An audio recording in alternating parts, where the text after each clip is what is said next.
So I will start getting this little annoying preamble out of the way, and then we can get started. Pursuant to Governor Baker's March 12th, 2020 order suspending certain provisions of the open meeting law, general law, chapter 30A, section 18, and the governor's March 15th, 2020 order imposing strict limitation on the number of people that may gather in one place, this meeting of the Southborough Historical Commission will be conducted via remote participation to the greatest extent possible. Specific information and the general guidelines for remote participation by members of the public and/or parties with a right and/or requirement to attend this meeting can be found at the town website. For this meeting, members of the public who wish to listen to the meeting may do so in the following manner: going to southboroughtown.com remote meetings. No in-person attendance of members of the public will be permitted, but every effort will be made to ensure that the public can adequately access the proceedings in real time via technological means. In the event that we are unable to do so, despite best efforts, we will post on Southborough's website an audio or video recording, transcript, or other comprehensive record of proceedings as soon as possible after the meeting. And then we can call the meeting to order, and I can remove my cat. Sorry.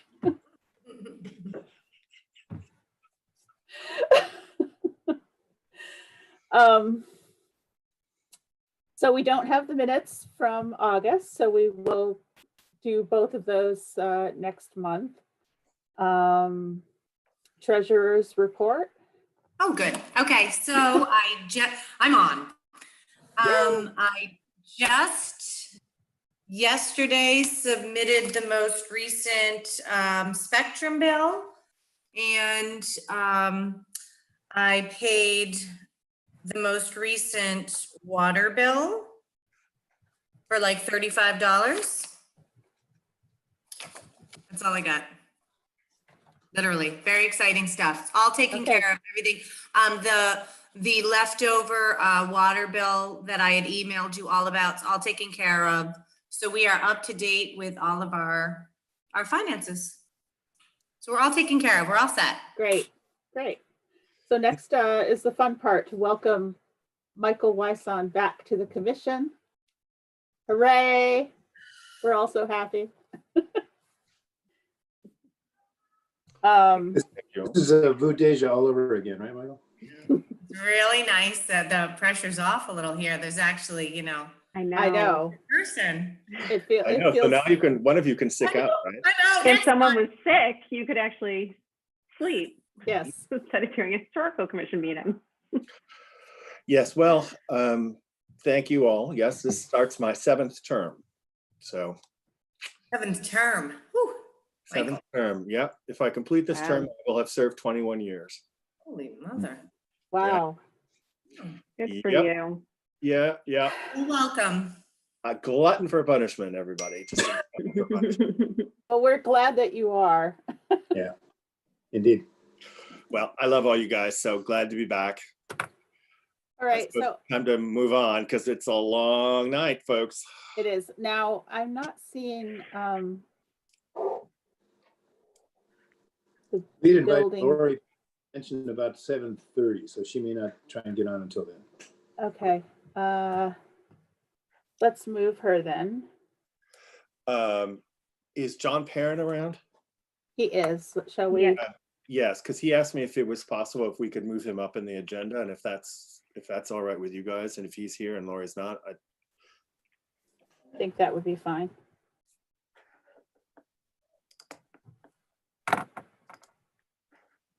Would you like me to promote him to panelist? Yeah. All Yeah. set? Thank you. You all set? We don't need a motion to do that, do we? To move the agenda? No? Okay. Hi, John. Hey, how you doing? Good. By any chance, is Jason Malinowski out there in the audience as well? He's here, but he is muted. He is muted. Could we pull Jason in? I'm here. Can you hear me? There we go. Can. And, All right. And you do appear faceless, however. I do not have an option to start my video like I typically do, to be honest with you. I don't either. And yeah, that's weird. That is I think weird. you actually have to make us, what I've seen in, Oh, now we've just lost Jason. They're being promoted to panelists. There we Yeah. go. Yep. So Okay. you'll be able to see them if they turn their camera on. Yep. There we go. There you are. All set. There's John, looking comfortable in the background. Lovely. Where are you? Oh, Can't hear Oh, you. you're on mute, honey. Turn on your Unmute. thing. Unmute. There we go. I'm up at the Yeah. Wachusett Reservoir. Oh, of all the virtual backgrounds you could choose. so John, do you want me to start first and give the background before handing you the baton? Yeah, that'd be great, Jason. Actually, do we have Lynn Spencer out there as well? We do. Well, there we go. Hi, Lynn. Jason, if you'd like to take it away, that's great. Sure. So I know most of you, but for those of you that don't know, I'm Jason Malinowski. I'm the chair of the Capital Planning Committee. I know I have been communicating with Rebecca about South Union and appreciate the commission's feedback about what we're considering there in conjunction with the Board of Selectmen. But we have another topic for you, and in the spirit of what we've been trying to do with everything that our committee has been undertaking in the past 5 months or so that we've been together, is trying to build a spirit of collaboration and feedback upfront, as opposed to getting dissent or constructive feedback at the final hours going into any sort of town meeting vote, and really trying to encapsulate everyone's feedback that may be a stakeholder in any project that we're anticipating. And I think what you're going to find is there's a lot coming down the pike, especially as we look forward to the 2021 annual town meeting. Hopefully the health situation continues and we can all have fruitful debate. But what we're here tonight on is specifically the townhouse. When the Capital Planning Committee originally met and started to inventory our buildings and what needed to be done in the next 5 to 10 years, there was a series of items in the townhouse in the next 5-ish years, and there was like one project every year. And we quickly worked with John to say, we didn't like that approach because there's absolutely no economies of scale to that. And that was just John trying to space out the actual, how would I put it, the actual money every year, and try to respect other projects that may be going on in the town, et cetera.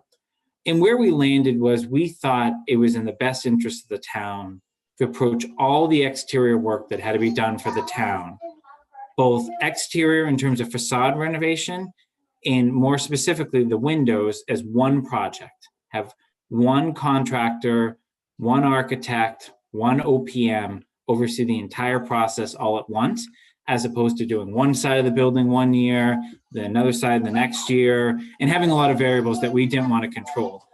And ultimately for us as taxpayers, right, that's what's going to get us the best deal, right? We're going to go out to bid once and do this all together.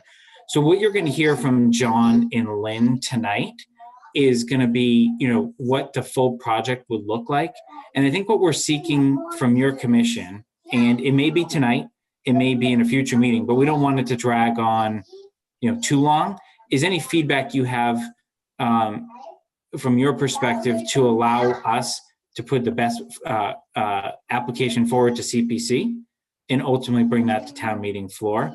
I think the key thing that you're going to hear tonight, right, is this has been done with the intent of preserving the building. And we've already gotten the consent to the Board of Selectmen that they would support such a preservation. So we would be, seeking CPC funding around this on a historic preservation restriction. And I think that's really important, right? Because I think thinking back to some of the other projects that we've had recently in town, right, that preservation restriction has been candidly a topic of much debate.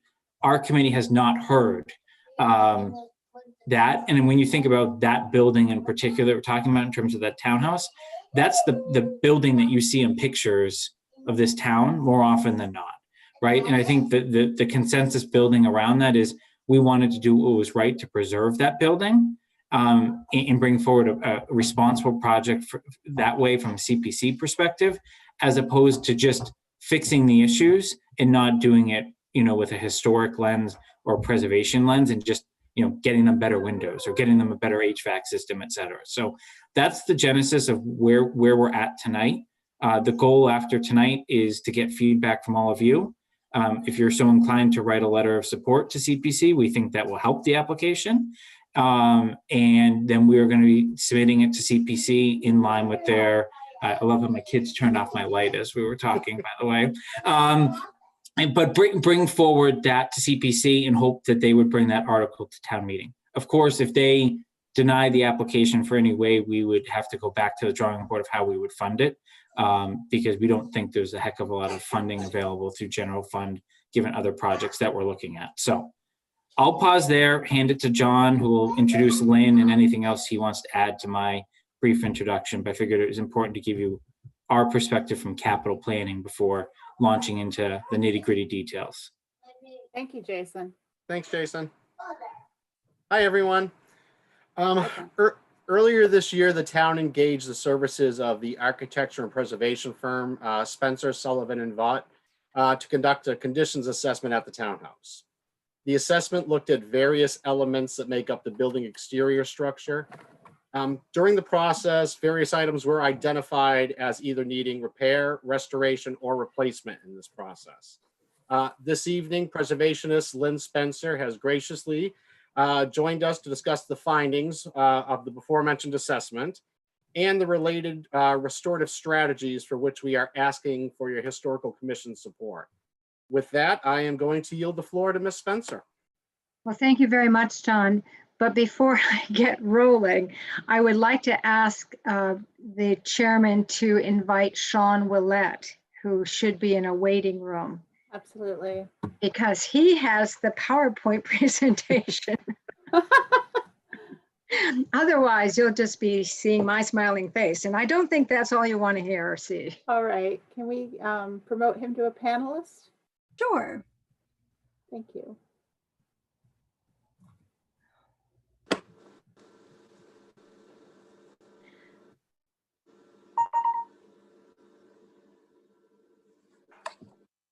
There he is. Perfect. All Hi, right. Sean. Welcome. It's good to have the keys sometimes that lets you in. I got the So, PowerPoint. so, and then the phone rings. So we were just introduced, Sean, by both Jason Malofsky, who is the chairman of the Capital Campaign, or what is it? What's your chairmanship, Jason? Capital Planning Committee. Capital Planning. So Jason gave some background as to what they were up to. I'm about to throw this out the window. And then John gave us a nice little introduction, but here we are introducing ourselves. So our firm specializes in the preservation and rehabilitation of existing buildings. Most of our work is historic.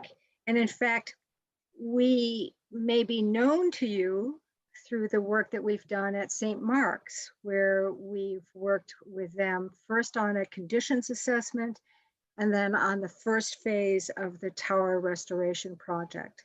And that was our introduction to Southborough. We then were introduced to John, who saw that we have the kind of experience and the commitment to working closely with clients that led us to do an assessment of the public library building. And over a year ago, I spoke with your town meeting in support of the community preservation grant that is now funding preservation and rehabilitation work on that building, with construction about to start in about a week. So, you know, there's been we've had some experience in Southborough, let's put it that way. So we turn now to the slideshow. If you could share the screen, Rebecca, that would be helpful, or whoever's in charge of the screen. I'll try. I should have permission. You should share yours. Otherwise, you'll just. You should be all set. All right. So I will tell you, we are going to take you on a tour of this building, but it's probably a building that all of you know in one way or another. We have come to know it by the conditions assessment that we did under the direction of John in the month of August. It's a handsome building. Does everyone know the name of the architect? Maybe we should go to that slide next so we can see who it is. So Alexander Este had a long career as an architect, working first. He was a lifelong member or resident of Framingham. He is well known for his work on churches, and in fact, he was the designer of St. Mark's Church in Southborough, and on another church that our firm has had a long association with, the Emmanuel Church in Boston, where we've served as the historical architects for the last 6 years. But here are his renderings, his drawings of your townhouse, which you all may have seen are located in framed prints, or framed prints in the front entry of the town hall. This tells us that the building that you know today is quite a faithful construction based on those drawings. Sometimes there's variation in the process of going from what's on a page to what's in construction. But this is a building you well know for its value to the community. Can we go to the next slide, Sean? For the most part, there's been relatively little done in terms of changes to this building. In 1996, there was an addition at the rear elevation, which allowed an elevator as part of the access and sort of interior reuse of the space. There was improvements, freshening up of space, some reallocation of rooms, and so on. But I would say that this building has had quite a light hand when it comes to rehabilitation or changes or alterations. There's a great deal of architectural and historical integrity embodied in what you know today. In spite of this image, where it's thoroughly covered with bunting for a fabulous, I'm not sure what the occasion was, but it's quite a bunting job. The arrival of Teddy Roosevelt. Oh, was it? Oh, interesting. I happen to live in Nahat. You owe us a commission on that picture. That's copyrighted. Yeah, okay. Got it. We'll want to do something about it, but it's your report, so we'll accept it that way. Yeah, but you can see Teddy as a Rough Rider in the center panel. Oh yes, okay. Well, Teddy Roosevelt also visited our little town where I am. Also involved as a member of a historical commission and chair of the Community Preservation Committee, which is the town of Nahat. But I think that's a wonderful image. Our task was to look at the building envelope, and to do that, we went from the rooftop down to the ground and all around. So we're going to now take you on a tour of what we saw and observed and discuss the recommendations that we have offered to the town. One of the things that we started with immediately were the walls and what was going on with the walls. This building is built with a wonderful, hard, water-struck red brick with very handsome sandstone trimmings. And for the most part, there's a lot that has survived with the surface textures intact in terms of the sandstone.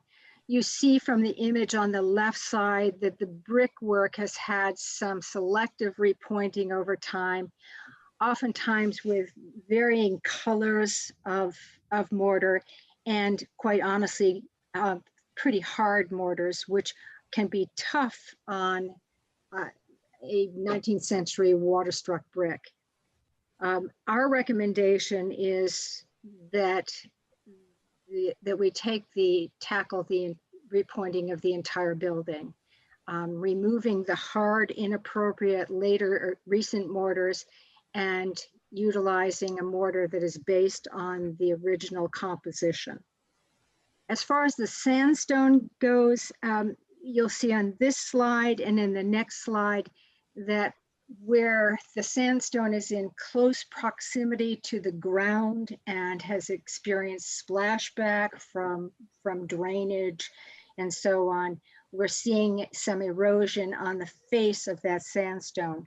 So on the left-hand image, you can see this sort of texture that was provided when they fashioned this stone.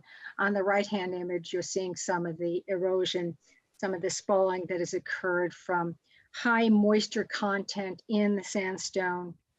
Salts exit and the stone starts to face off. Sean, can you go to the next slide, please?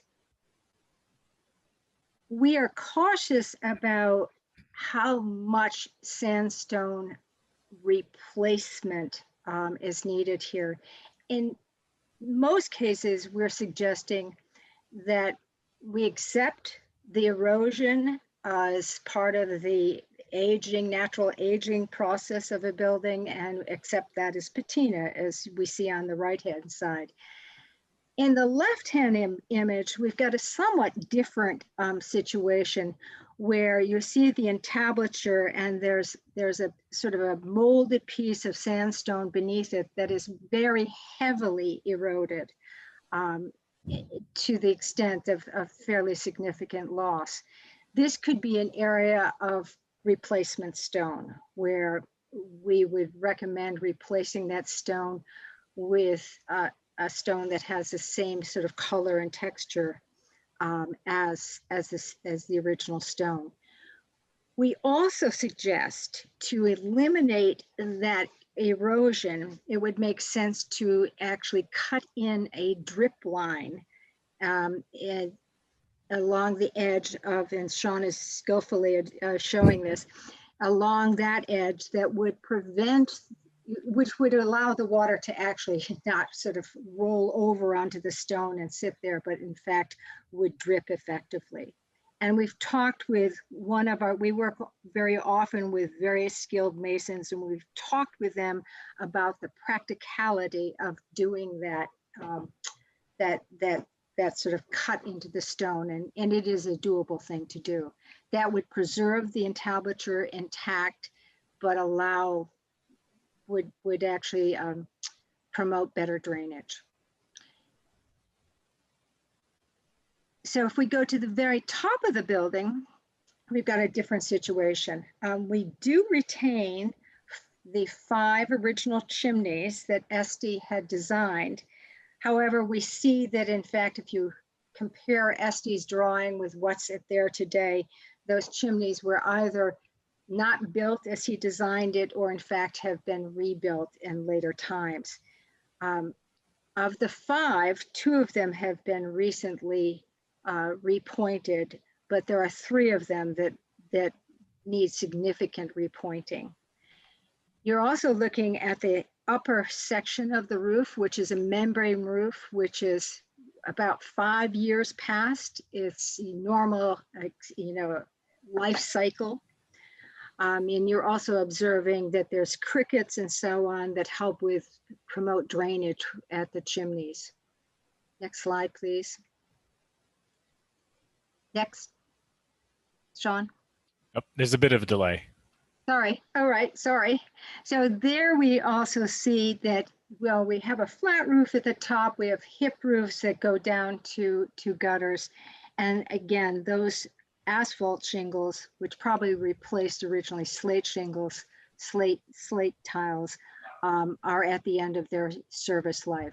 So we are suggesting that it's time to replace not only the membrane roof, but the asphalt shingle roofs and redo the gutters at the same time.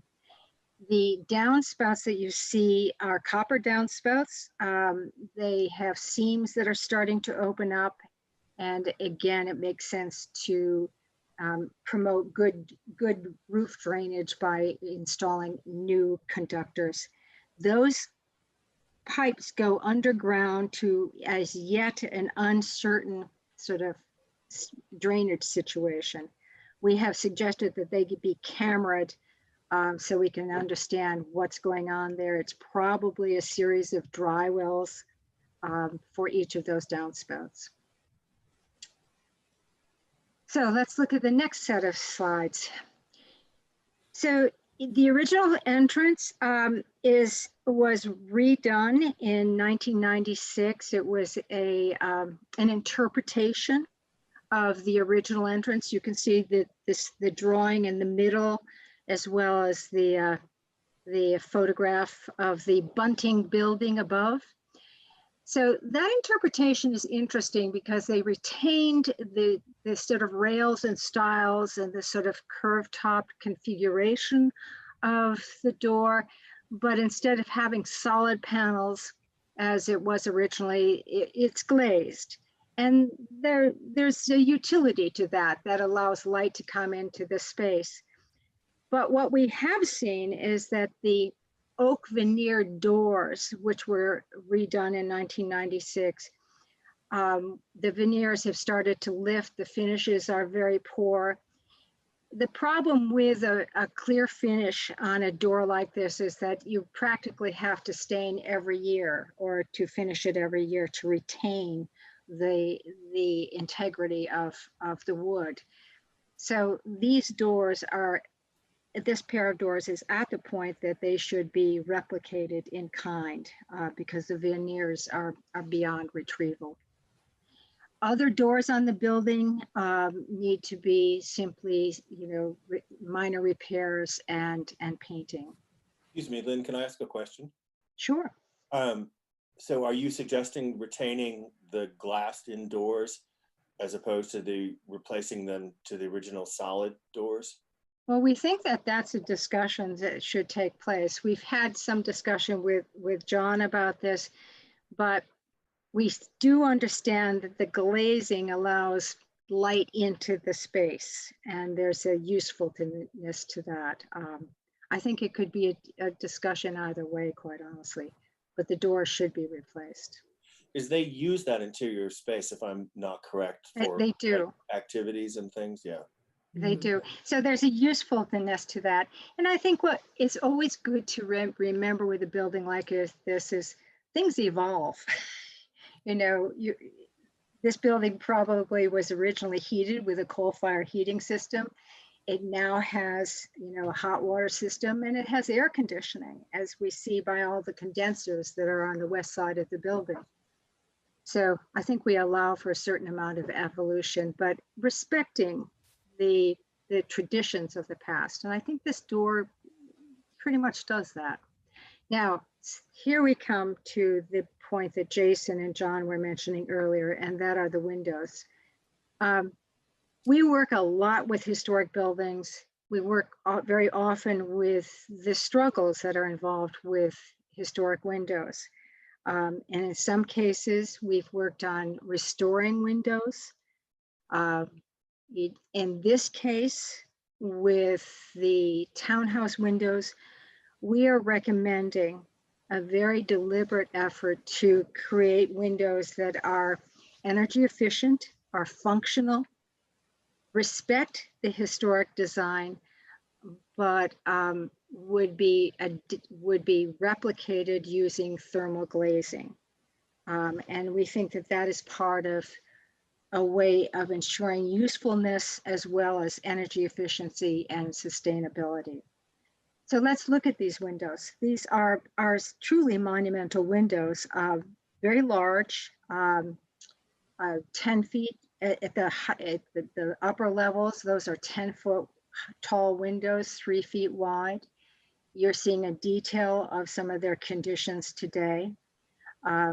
Glazing is coming apart. There's heavy paint buildup, a lot of lead paint, and we're seeing some of the corners starting to open up at those joints. To deal with energy efficiency today, exterior storm windows have been installed, and they are, for the most part, have created a situation where it's very hard for people to open their interior windows and reach out and activate the exterior storm windows. This is some of the condition that we see on the inside of the building. What these windows offer us by their monumental size is the ability to reproduce them using the same glazing pattern and the sticking or the molding profiles as the original, but glaze them with glass that is thermal pane in a true divided light situation. You know, I know that there had been discussions about replacing them with modern windows, such as an aluminum window, or even possibly a vinyl window. There had been discussions about various storm window configurations, but in the end, in the discussion with the design team and our client, we feel that a thermal glazed window repeating the historic glazing pattern and the moldings is a reasonable approach for this building. In fact, is a desired approach.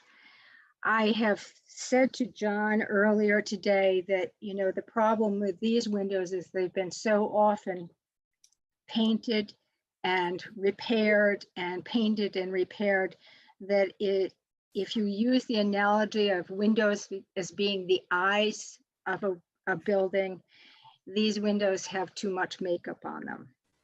They have gotten to the point where their service life is challenged. So if we can go on to the next one, please.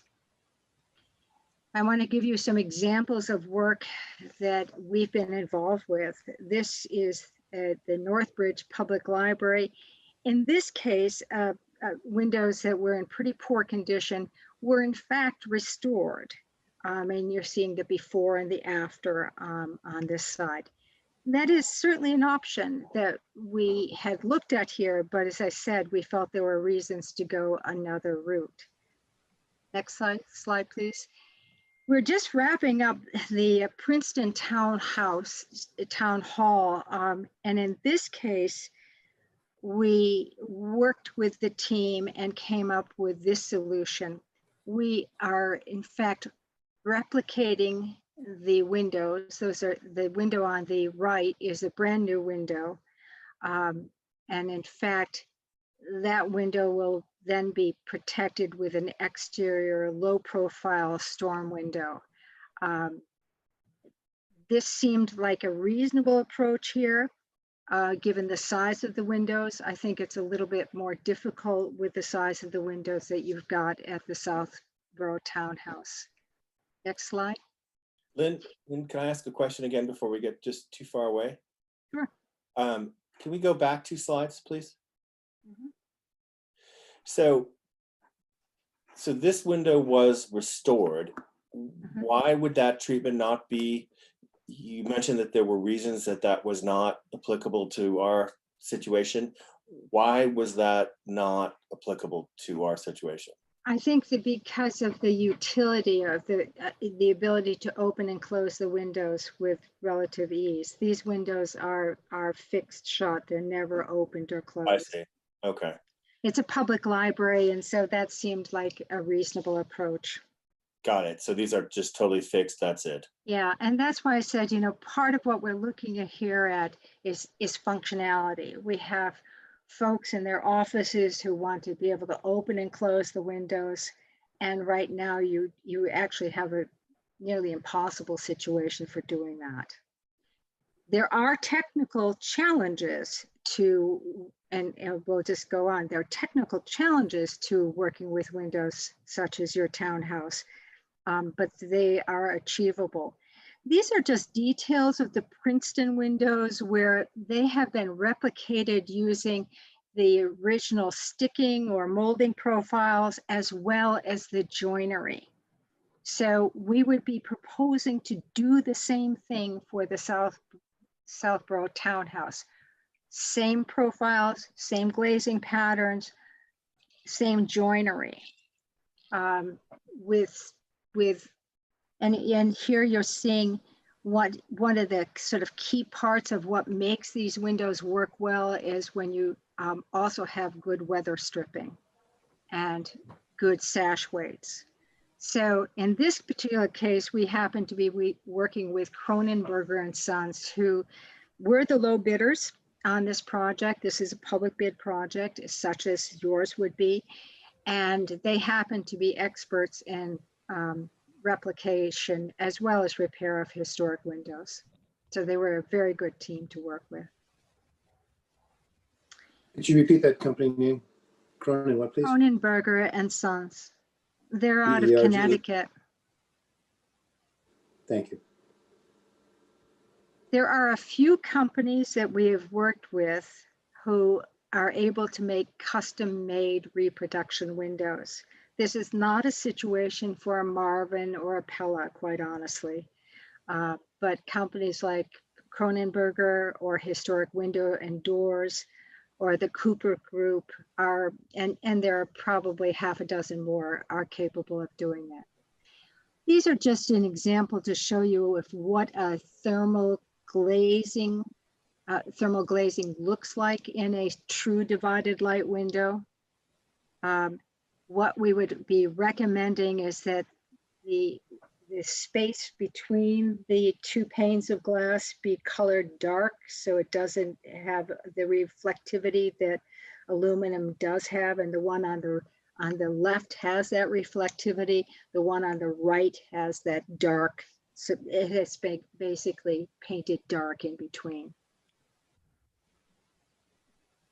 How did this all, after we did the initial sort of assessment and we're working through the recommendations, what you're now seeing as part of our report, and it's about a 22-page report, it has been submitted to the town, is the recommendations are then synthesized and put on these drawings. So Sean was critical to, noting everything that the team had observed.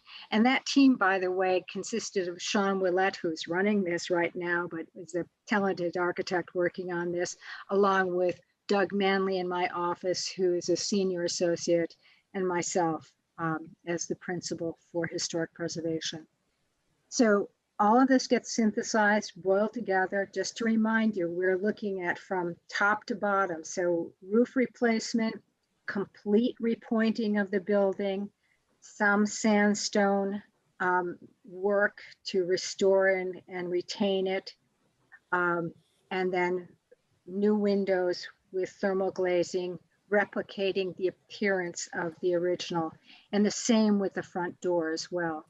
We would also strongly suggest that paint analysis be conducted so that the new windows and the painting of the trim, because there's going to be repair of the brick moldings, would be based on the historic colors. All right, so now let's get to the dollars and cents. So we actually then identified each of these items, item by item, based on construction categories, masonry. I love the category thermal and moisture, but that is really the roofing category, windows and openings. And we divided this up into a series of phases. And Jason mentioned this earlier. We felt that there was approximately $1.4 million of urgent work that needed to be done in the next year or two. And then we could sort of stagger things out over time in, 4 phases, which could occur over a series of years. But the reality with that is that costs will simply escalate, as in fact deterioration will also escalate. So you'll have this combination of rising costs on either side of the equation. So we understand that you are now looking at, as opposed to 4 phases divided over a period of time, you're looking at the possibility of a combined construction project, which should be budgeted at $2.2 million plus. And that's what this chart basically describes to you. So I appreciate your indulgence in a long description of what this study was all about. As we see in this building, now that I understand that Teddy Roosevelt is being celebrated, and I now can see his face on the large screen here, it is a building certainly to celebrate. It's a building to preserve, and it's a building to live in and to make work successfully for everyone who works there and visits there. So thank you for listening. Lynn, thank you so much for the presentation. It was really very detailed and very helpful and very impressive. Thank you, Sean. That's really terrific. I have a few questions, but I'm sure the rest of the members have some as well.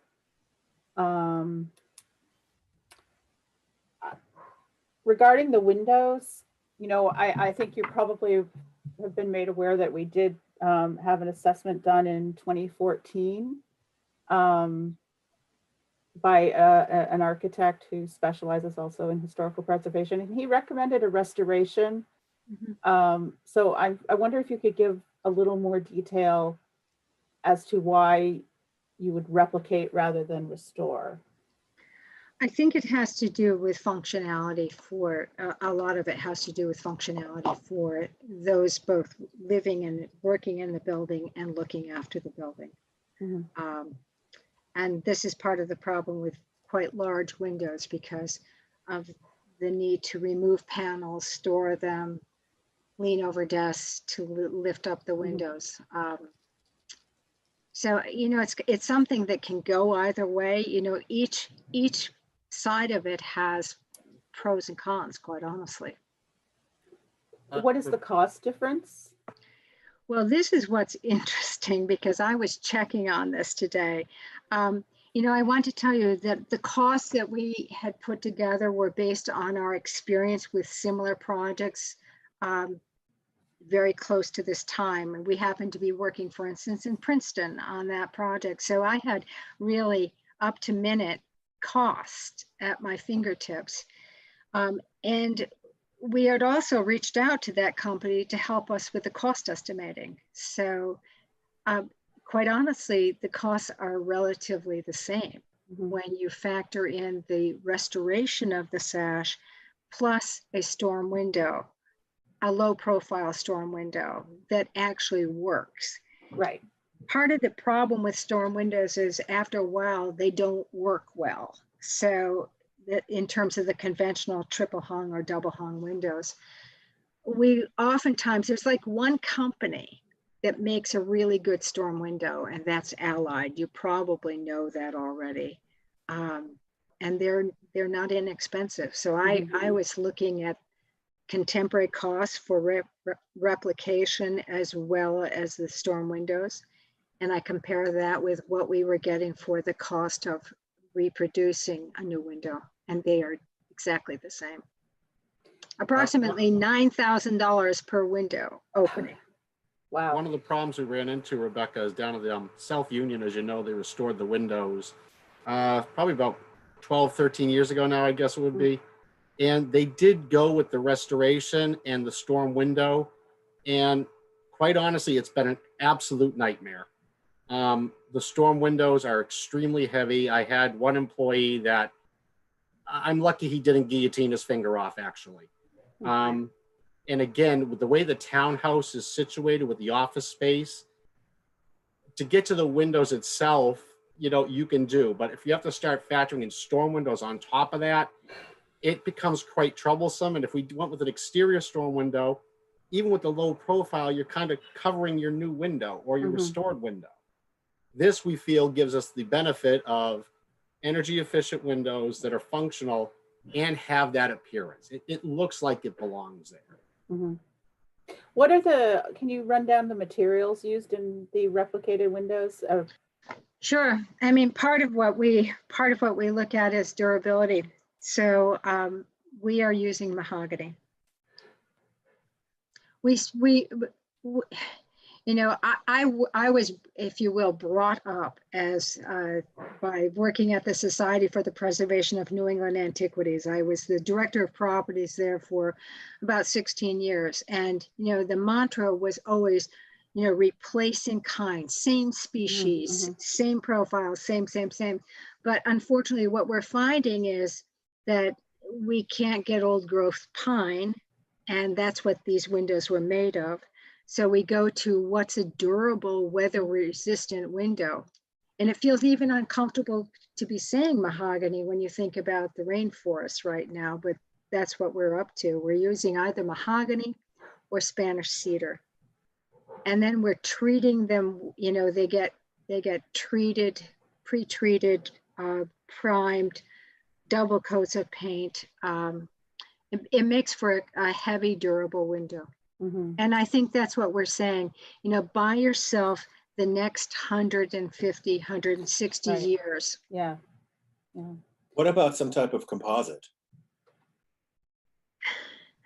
Well, you mean like AZAC?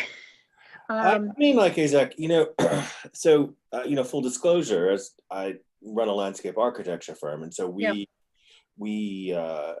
have transitioned to this in a lot of ways. As you know, the technology has really come a long, long way in the last few years. And, you know, as someone who, like you, has been an ardent historic preservationist, but who is also weighing the costs of ripping down rainforest to provide mahogany windows, you know, I think that the shift is starting to move in the direction of thinking about these composites, especially as they come of age. So, I mean, just as a question. Yeah, no, I think it's an interesting thing. I should have said so quickly, what do you mean about AZAC? AZAC is something, I remember talking with a manufacturer's rep. I said, how do you fix AZAC? I mean, you with a wood window, you can make a repair. He said to me, well, you get a blowtorch out and it sort of combines, it fills back into space. I said, well, that's interesting. So certainly we watch these materials. I mean, we all have to be looking at what are the responsible things for us to do right now when it comes to the care of our buildings. And we'll certainly, you know, want to look at that. I can't say I know of a material offhand right now that I could confidently say, you know, put that on to the table and we'll work with it. But we'll certainly keep looking for it, Michael. I mean, I think at the end of the day, it's all about the profile and the appearance. It's less about the actual material. Well, I mean, but you could say the same thing about aluminum, and we could do this in aluminum, but it's very different. Well, no, I mean, you know, aluminum, you know, ratty tap tap. I get aluminum, but I certainly would love to explore whatever we could in terms of composites, because it's just, you know, I know there's farmed mahogany. I know that they're supposedly certified mahogany. Yeah. You know, I don't know. Yeah, no, I was listening to Lindsey Graham today, so you know, it's like I don't believe anything anybody says. So don't do that. So farm mahogany, yeah, right. You know, quote me on that. No. The only Lynn, thing do I'd you- be careful of with a composite material is generally a lot of expansion and contraction with temperature. And where these windows are so big, that is something you would want to avoid. I made the mistake of using some composite on my house in some very long runs. Yeah, cold temperatures and hot temperatures are not the best thing. That expansion and contraction, especially in a window structure, could allow for the infiltration of weather. I would shy away from it on something this big. These are really mammoth windows. Lynn, what wood were you looking at for the door? Just out of curiosity. For the front door? Yeah. Well, I mean, I would say this. I'm not a big fan of a clear finished veneer door. You could hear me saying that. So I would actually, if you want to keep that in a glazed fashion, and I think there's utility for that, I would again use probably mahogany. And I actually would paint it. Part of the reason why, and Sean, I forgot to say it, but Sean and I talked about putting the image on, you know, the Teddy Roosevelt image. Well, if you look at that, you'll see that that door is a dark color. Yeah. And I suspect that it was, you know, black or, you know, as bottle green or something like that. So I would actually, my recommendation is painted wood. Okay. Yeah, I think that's totally correct too. I'm sure it was painted the same color as the trim. Or Well, actually, in that image, it was interesting, Michael, because it was dark while the windows were light. And my guess is, it's only a guess, but I have a pretty good instinct that if we were to do the painted analysis, you see that the windows would be probably colored this something similar to the sandstone color, because you would want that to all sort of look like, you know, a unified appearance. It would be very intriguing to do that paint analysis, and really should be done. is that a big deal to do that paint analysis? No, it's, you know, it's having somebody come out to actually do it. We work a lot of the time with a guy named Bill Finch, who is very reasonable cost-wise and very good. Reasonable meaning? Oh, to do the paint analysis on this building is, you know, $3,000 to $4,000. Wow, okay. John, what is the deadline for submitting the CPC application? I believe it was October 13th. I'd have to go grab an email, but I believe it was October 13th, that one. That's correct, John. That's at least what they're looking towards. Anyone else have any questions or comments?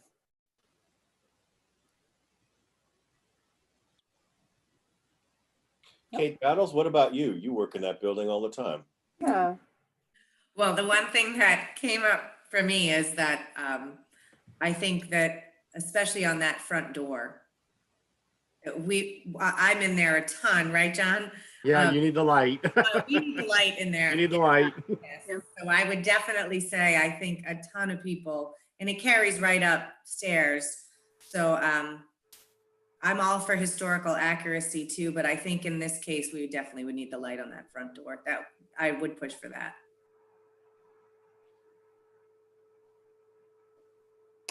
All right, thank you. Appreciate it.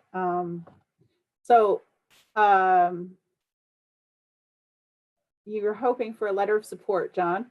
Yes, that would be great. I am not entirely sure if we're ready to vote. I'd like to get an idea if the other members feel they have enough information. Well, I have one important question, which was always the bugaboo about this, and Lynn, you could probably tell us.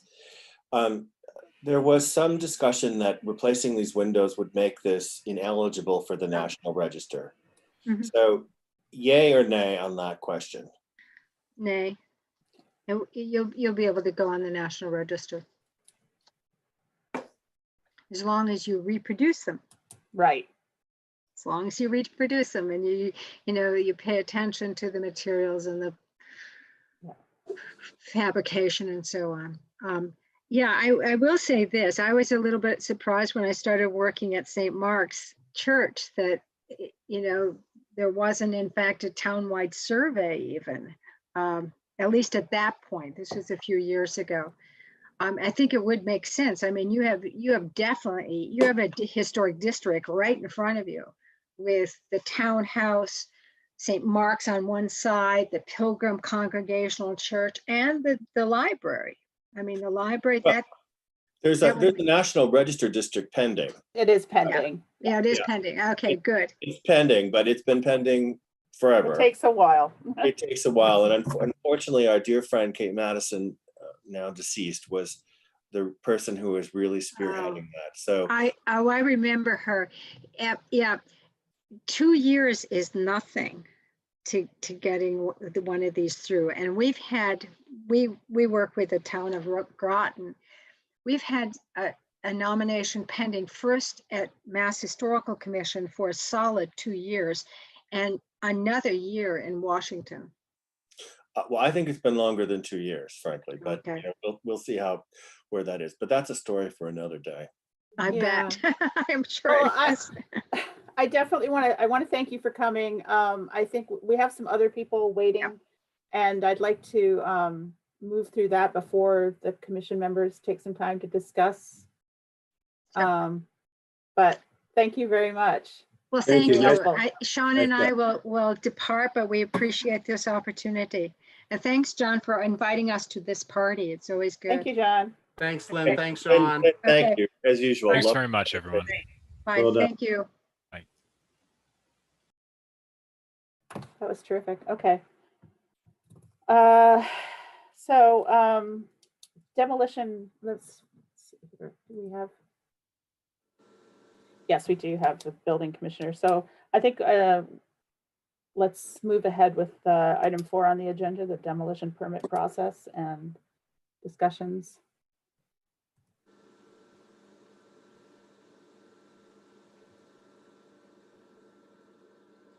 Hi, Lori. You need to unmute. Oh, there we go. Hi, how are you? I'm all right, thank you. Did you want permission for see you. video? If you must. Lori's Oh, wait.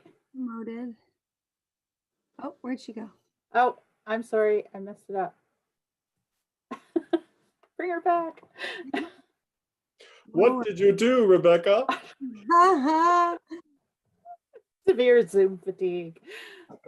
All right, All right. unmute, and then we just need, I just asked her to start video. So. okay, good, thank you. I'm not gonna, I'll stop pushing buttons. No, that's okay. I hit it. Can you hear me? We can I hear can you. hear you. Can't see you yet. I don't, You're I still, hit the you're still a big, video. you're still a big black square. This is like Hollywood Square's gone bad. I don't know why. It asks, it's on my screen. Yeah, and Yeah, it's it should be. going on from here too. So It is. Oh. Strange. blocking your camera. Or... No. There should be a little camera icon you can undo. I don't know. Or are you like me with a little thing stuck on, little sticky on top of your camera most times? No, I like that, but no, I'm not. And I apologize in advance if my dogs start barking. No, I got one too, so don't worry about it. So, That's I fine, guess- whatever. we can. Yeah, I apologize. I don't know why the light's on and everything. I'll see if I hit something else. This is a new laptop. Nothing I can see on this end. It seems to think it's on. Yeah, if you go into your video settings, Lori, is anything down there? Yeah, I haven't used Zoom on this laptop yet. Yeah, maybe because it could be looking towards your rear camera, maybe Oh, okay. switching it to your front camera. So next to start video, there's a like a triangle upside down. Got it. No. It says start, stop. Videos.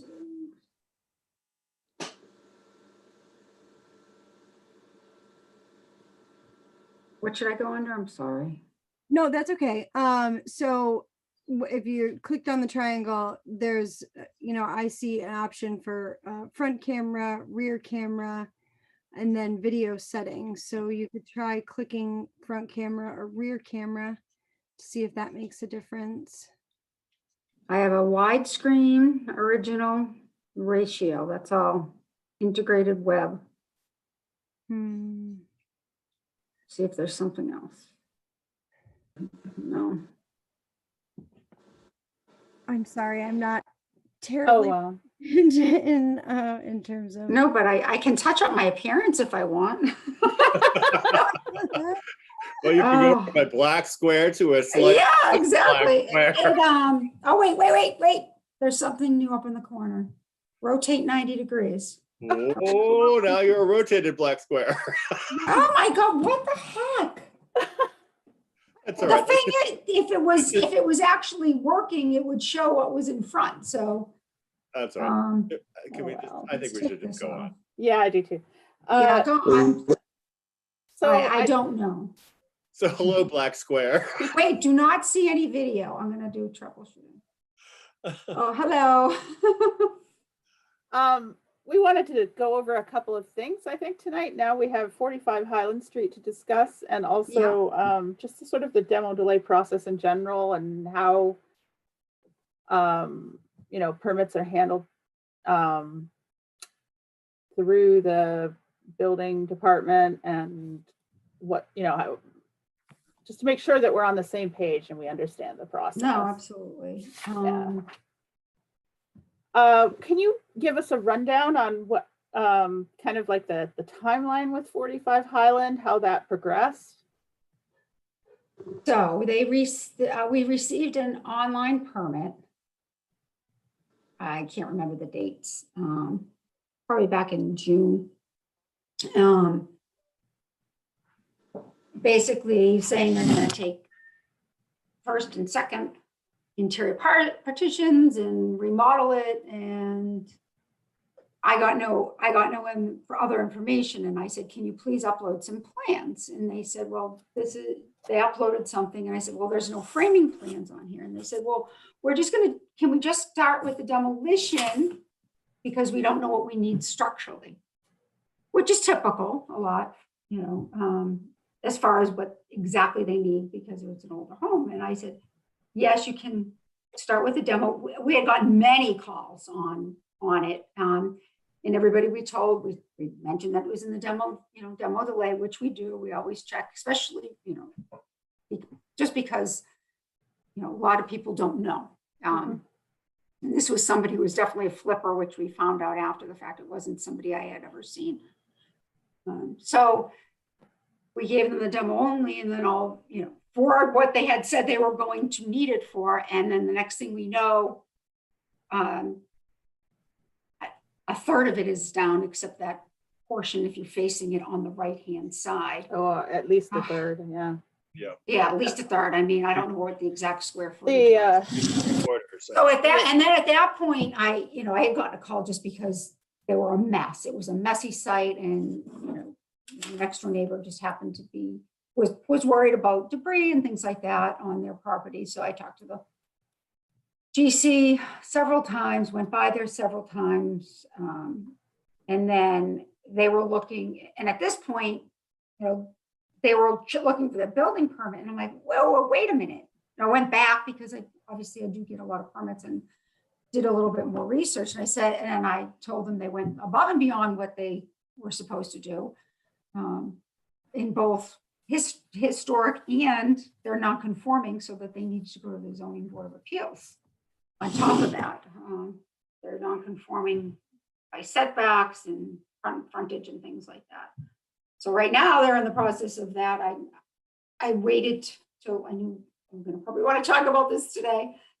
And it all kind of just came together in the last week or so. They haven't been very responsive until today, when Katie Barry, the ZBA admin, told them they had until tomorrow to submit. And then they responded and asked for the information once again, which we've given them for that 3 times.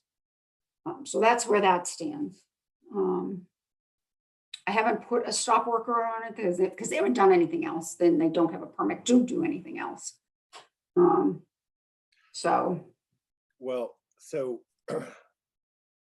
I was there today. I went to go take a look at it.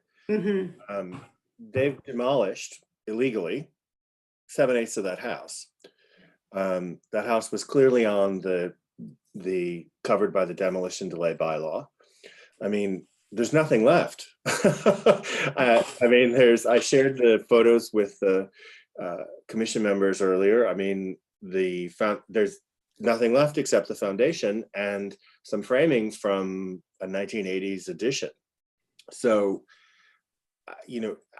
obviously this is something that we have to discuss, but from my opinion, they are in complete violation with the demolition delay bylaw, and they should be told to cease and desist. And then frankly, the penalty for ripping down a structure without permission is a 2-year stay of any permitting on that property, regardless of owner. The law was very specific on this, that you can't come rip down these structures. You can't say they pulled a permit. We looked at the permit. It said it was not a demolition permit for demolition of the house. The house is now gone. It was an 1870 structure, and which had been moved, interestingly, to that position from the corner. So it may even be a little. Oh, really? Yeah. And so now this structure is gone. And I don't know what to tell. I helped write this bylaw. So when we put that penalty clause in there, it was pretty severe to say that if you went ahead and ripped down this structure, you're dead in the water for 2 years. Yeah, I don't disagree. So Yeah. No building, no zoning, no permitting. They don't need to go to the ZBA. They don't need to do anything because Right, that's true. Yeah. You're right. I didn't even know. any permit at all for 2 years, which they can continue to pay taxes on. It's astounding. Yes. I don't even know how to go about this. That these folks went in and demolished the entire house into 2 huge dumpsters. Mhm. I don't disagree. So, I guess that, having never had this happen before, I'm not quite sure what the precedents are. Rebecca, I'm not even quite sure what the vote should be. And how this would go. And do we have, the bylaw is clear, and I think it's up to the commissioner to enforce, from my reading of it. Is a vote required? Well, maybe a consensus vote, at least, in the reading of this thing, but it seems pretty clear. If these folks go ahead and demolish a structure, they're stopped. So they don't need to be worrying about ZBA or anything else. And if just for the benefit of anybody that doesn't have it in front of them or haven't had a chance to read it, 63-7 enforcements and remedies. No building permit shall be issued with respect to any premises upon which a significant building has been voluntarily demolished in violation of this bylaw for a period of 2 years after the date of the completion of such demolition. I don't think it could be any clearer, in my opinion. Should we? The only question I had was that since we weren't given the chance to vote on its significance, do we need to vote on its significance now? That's. Are there any other homes on that street that are similar? Well, it's all those buildings were built at about the same time as in response to the rise of St. Matthews and the Corderville Manufacturing Company. So, by and large, they all date from the same time of the industrial development of that part of Southville. I don't know. I honestly I don't know. I was just so appalled I didn't have anything else to add to this, because there's demolition and then there's like stone foundation. And the interesting thing is that house was built on a ledge. So there's actually no foundation. There's just a foundation wall, but the whole thing below it is stone. So how you're going to get a septic, how you would get, I have no idea. correct. They didn't go through, obviously, any other departments for approvals because they weren't. They were only supposedly taking down some walls in the interior. I was never called. All I was told is that they would get back to me with structurals, and then never saying that it couldn't be saved. So I'm wondering if this is a situation where town council should be involved.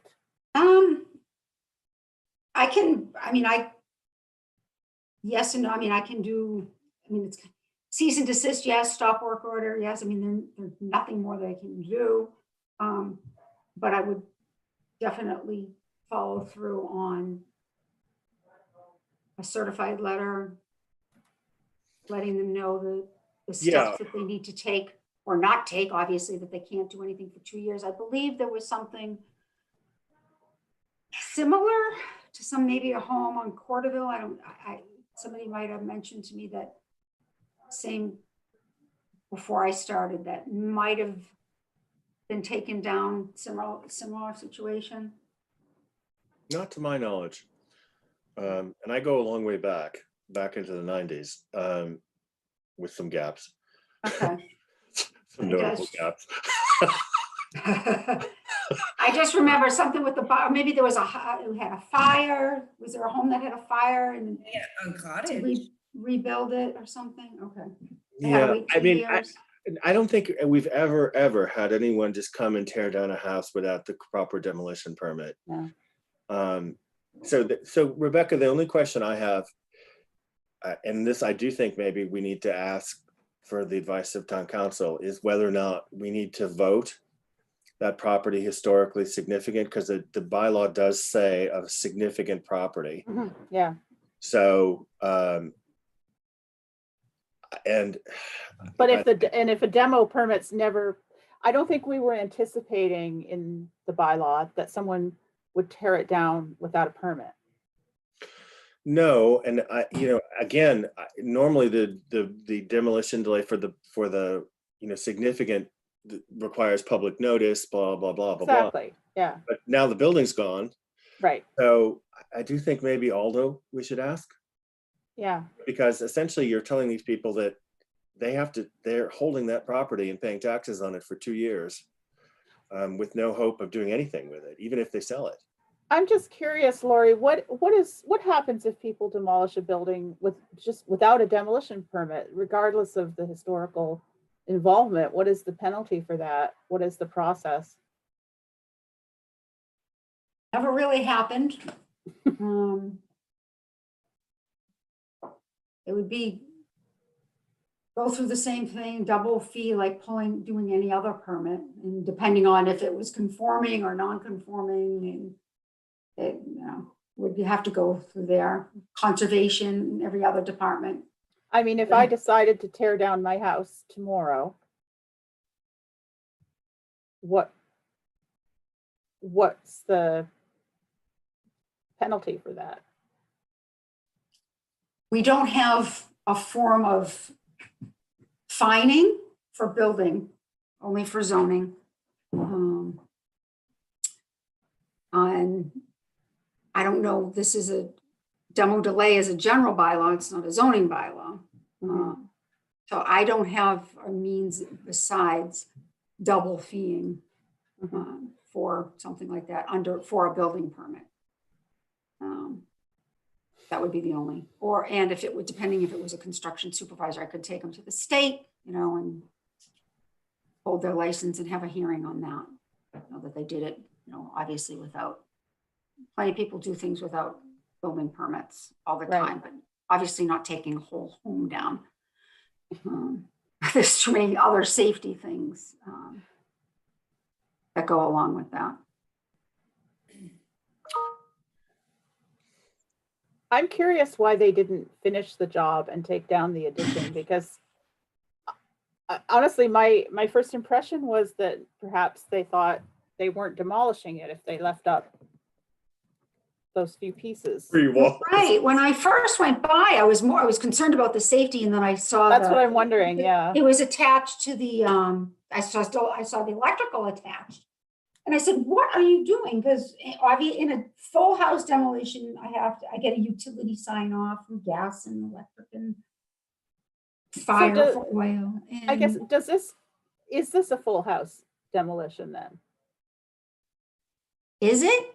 Well, yeah. Of course it is. I mean, there's still buildings standing there. There are 3 walls of an addition. The foundation's gone, the utilities are gone, the plumbing's gone. There is nothing left. There's no walls, there's no roof, there's no windows, there's no doors, there's nothing left except a shell of a piece with a bunch of tools thrown around as if they all kind of ran off and, you know, disappeared. It's hard because, you know, I have no idea who these people are, but every city and town's different. You can leave one wall up and they're all, you know, it's considered okay, or 3 walls, and this is, you know, and I just or wondered- no walls, or a portion of it, and Well, you know, I mean, percentage. we of- define this as substantial, and one of the things that we were supposed to talk about or after Right. tonight is actually to put a percentage on that. And my I did get a couple. I don't, you've probably all know much more than me, but I did find a couple of good definitions from some other towns too, just for clarification for me and to give to other people also. I mean, under the historic adaptive reuse bylaw, I believe 25% was the amount we used. Certainly, this is far more than 25%. I doubt that there's 5% of that structure remaining. I mean, Correct, but so somebody would have to determine that well, I mean, it requires a motion now to say that this is what we consider to be substantial. I would certainly propose that. Again, I don't know that we know. I mean, I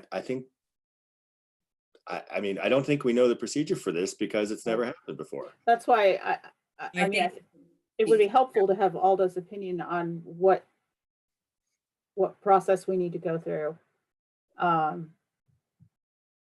we from know our- it's historically significant. It's on our survey, but I think that this has never come up, that we should get town council's opinion. That would be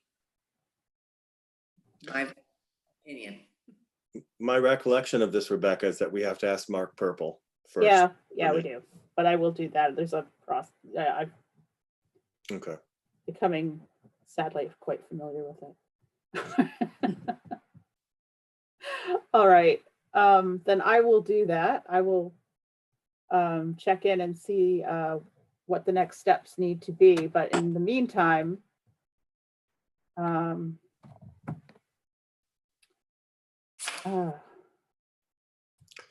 Well, in the meantime, you know, Jim, you'd noticed some things on the permitting thing that, you know, that just in the form itself, that maybe there might be some improvements, like Indeed. a checkoff box for historical, et cetera, et cetera. So you want to? Sure. In fact, I'm looking. Hello, Lori. I'm looking at a copy of a building permit -2243 that had this particular property in mind, and then on that one there is a checkbox for historical commission, and it says, in fact, pending.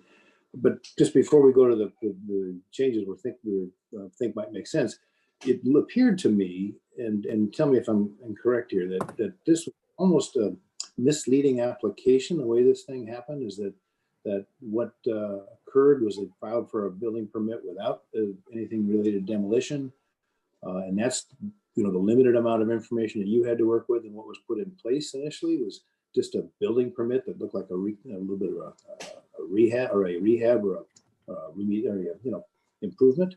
Is that a good way to think of it? They said that you're correct. They said they were going, you know, they were removing walls and doing this and that, and you know, roofing, new windows, and et cetera. You know, remodeling the home. basically, I don't have it in front of me. I apologize. And I said, well, can I have some plans? And they said, well, we can't come up with framing plans. They had plans that they put, basically just what was existing and not what was proposed. Could you send us those plans, the existing plans? I think that would be helpful for us. I saw that they were attached to the thing, but we weren't able to download those attachments. Okay. You can also go in and on any time if you set up, and I'd be happy to send them to you. On Viewpoint, you can, under the building and zoning, you can set up your own. You probably already have it because you have town emails, correct? But go into Viewpoint and put in any address and look at anything there, but I can send them to you. So yes, I asked for that and they said that they couldn't give it to me until, they did some basic demolition, which happens, basically investigative. And I said, okay, at this point, I will just give you the demo only and then not demo the house.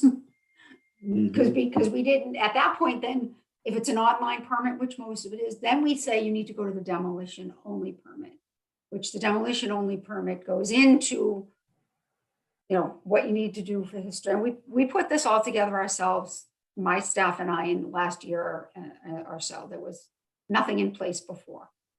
But if there's any improvements, would be happy to make them. Basically what they needed to do to go through, to get through, and what the procedure was and how we had to have a hearing, et cetera. Or you had to have the hearing. And then once we got the letter of approval, Rebecca has given us a few, then they can move forward with the demolition only at that time. Interior demolition, no. Correct. Lori, is there anything that we can provide your office that would make it, clearer or easier to go through the process? And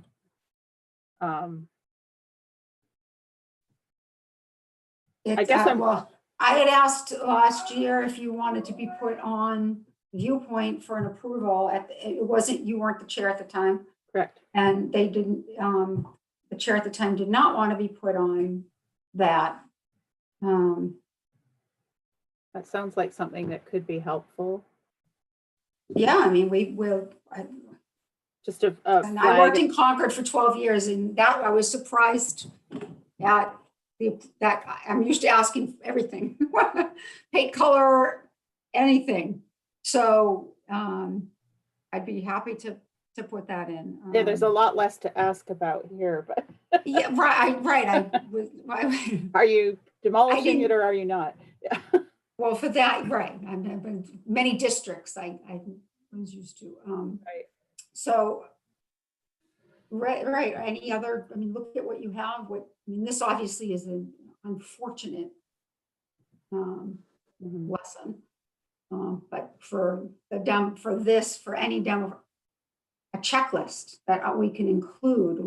We have been adding and putting checklists for everything just to get the point across, because there's a lot of information, not for us, but for everybody else also, to get across for a project as a whole.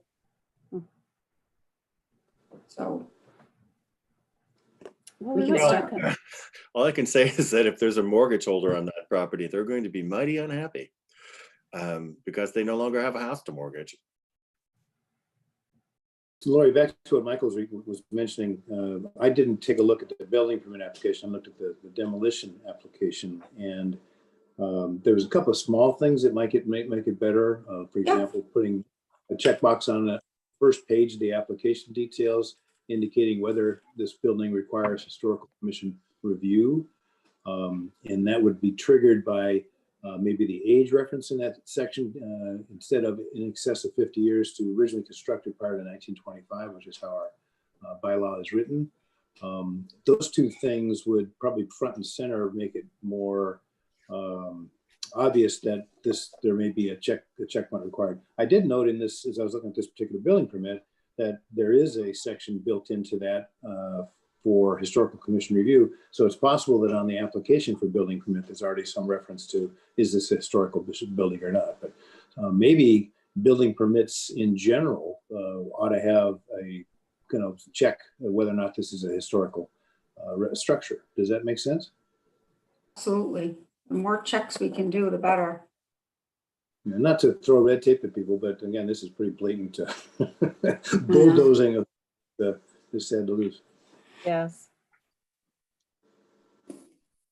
All right. The other, well, we can, if you like, we can draft an email to you with these ideas. That would be great. Yeah. Just so I get the verbiage correct. So one of the other things that came up in a discussion with the owner of 15 Main was things like to what degree is a restoration trigger you know, a demolition, and maybe Michael's reference of anything up to 25% residual is one. But one of the relative questions that came up is, could I move that historic house? Can I put it on a different foundation further back from the road? Do you run into that type of a request, or would you have a guidance on how that would be viewed if someone said, look, I want to move my home in town? I have not run across that here. But when you move a home building code wise and zoning wise, obviously you need to meet a lot of avenues for new construction. But if it was a historic home, would you recommend going through the same process? And they're not demolishing it, but maybe it's the location is historic also, the land on which the home sits. So that could be a question. Also, I've not run into that here. What was the second part? Just the notion of to what degree is Percentage. Yeah. Yeah, I mean, I think if we, you have to go to town meeting to change anything in this bylaw also, right? To add. Not necessarily. We Yeah, can okay. actually determine our own rules in terms of defining terms. Okay. So we actually have, I haven't seen it because I've been out of this for a little while, but we actually have a sort of a handout rule book that defines a lot of these terms. And one of the things that we were going to talk about this evening was tightening up this definition of substantial. I don't think this in any way affects 45 Highland, because No, I don't disagree. But just moving forward on, I mean. Yeah, Well, I mean, I think the idea would be that, you know, if it really alters the, you know, essentially what we care about is the opinion of the, excuse me, not the opinion, but the appearance from the street. So if suddenly there's substantial changes to of housing structures for the appearance of the street, like ripping off a porch or, you know, altering, you know, major portions of the structure, I mean, you know, that's something we do care about because we care about the historic streetscape. What happens inside, we don't care about at all. What happens outside of our purview, we don't care about. But yeah, I mean, so in general, I mean, I guess if you come across things where they're planning substantial alterations to any type of historic structure that is going to change how it looks from how it looks now to how it looks, love for you to, you know, give us the, you know, the high five and let us know what's coming down the road. So I don't have, I printed out one. Okay, so I had asked that question before. So if somebody's demolishing or windows, for instance, you guys were talking about windows before, in a home that happens to be historic, that's something you want to see?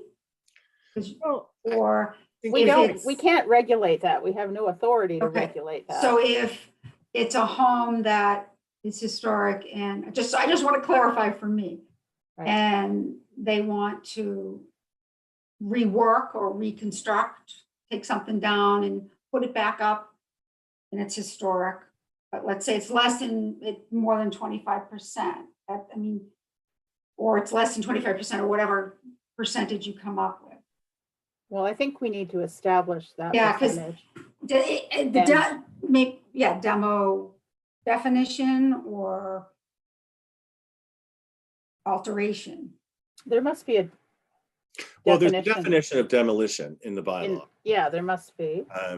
And so that's pretty clear. The question is the term substantial. So, you know, I think alterations that, you know, make aesthetic changes to the front of the house, we don't care about. But, you know, if, you know, this is a colonnaded Victorian with a huge porch and the porch suddenly disappears, I think, you know, that suddenly starts to be within the realm. So I don't know, would love to work with you and over the next, you know, meeting or two to, you know, make sure everybody's on the same page, you know, just look at these terms. You know, part of it is like writing contracts, right? So, you know, you never know what to write a clause for until someone comes along and, you know, triggers an incident that makes you want to write that clause. I mean, in my business contract has been evolving for 30 years. So, Yeah, I mean, I think that maybe we should be looking at that. Maybe not tonight, considering how long we're going Yeah. here. So let's plan to revisit that and, Rebecca, do you have that? I don't have the current version of that. I know it had been reworked after I was gone. The rules and regulations. I don't know if I have it in front of me. That's fine. I don't need it this second, but Yeah, maybe we can put it on the agenda to for next time to look over that stuff and sure. get a comment and, you know, see what's what. Right, okay. Are the rules and regulations different than the bylaw? They're in addition to, yeah, they are to explain and clarify certain aspects. And where is that located? I don't know that, honestly, that I've ever seen that. Is that, I don't know if it has been posted yet okay. Yeah, I don't remember. on the town website, or if it's just in our, what we hand out when people come before us for a public Oh, I hearing. see. Okay. May I have a copy of that too? Because maybe I can incorporate Yes. some of that into our language also. Do you have a copy of what we hand out to people? Do I? Yeah, when they, I- like, No, okay, no, I think you should, so we can do that. no, that's what, yeah, that'd be perfect. Yeah. I mean, in general, I think the lesson here is that we want to become your best friend. No, I wanted to No, make sure that I'm relaying the information correctly. and get it out there. We want a closer working relationship with you. All right. I had asked this question before, and I don't know if anybody wants to take it on. I did say I can put you on on Viewpoint for an approval process. I can ask all the questions, but would you, when it's maybe in question, who, if anybody, or would you want to be put on as an approval? Like to ask questions that are significant that maybe I miss, or they may not provide, or more information that you would want. That's different from. Would this strictly be for demolition permits and not all? It depends on how, I guess, you want to do in your discussion as far as alterations and percentages and Oh, things like that. Maybe moving forward. Yeah. Well, right. It's a. That would be a lot. Well, remember though, we're not talking about alteration. We're talking about demolition. Yeah, we should, that's what I'm Okay, saying. We should I'm sorry. confine it to demolition. Yeah. Right. Okay. All right. You don't want to do paint colors? No. Do you want to get it tarred and feathered? No. Well, Lori, thank you for coming and helping No, us thank you. understand it better. We hope to see you in person next time. Yeah, and I'll try and please figure that one out the next time. Don't And, hesitate to call or email any questions, anything you need to know. No, thank you. And I definitely will get you those plans. Do you want me to send them to you, Rebecca? And you can Yeah, that would be send great. them out? Thank you. Okay. And yeah, happy to definitely add as much information as we can. Hey, the more the better. They're filling it out, and every time, again, you learn, right? You add it, we add it to it, and it's required before they can even submit. We can put it right on there. So Lori, just to be clear before we go though, so for 45 Highland, Yeah. We're just shut down until we have some. Yeah, absolutely. I told them they were. Okay. I just didn't post it as a stop work because they don't have anything that they are approved, not that they were approved to do that. But I was going to post it anyway. Yeah. I just didn't post it today when I was there because I wanted to have a little bit more discussion with you on that. Because I'm hosting it from the building and. Yeah, I would dot our I's and Q's here. Absolutely. This is not going to be pleasant. And I will let you know what Aldo has to say about what we need to do next, and how we go forward with this. So thank you so much. Yeah, no problem. And I will. Thank you. Have a good night. You Thank you, too. Lori. Take care. Good night. Okay, let's get in Karen Connell, the poor, she's been waiting a long time. Poor thing.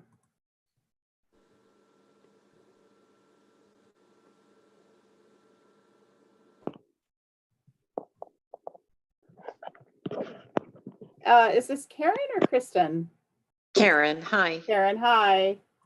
Can't see you either. We're having problems with that tonight. But you can hear me? We can hear you, yes, Can hear certainly. you. Now, is Kristen here? Yes, I'm in her house. She'll be Okay. back momentarily. Okay. So you had some questions for us tonight? I do. I'm just looking for some clarification. I've done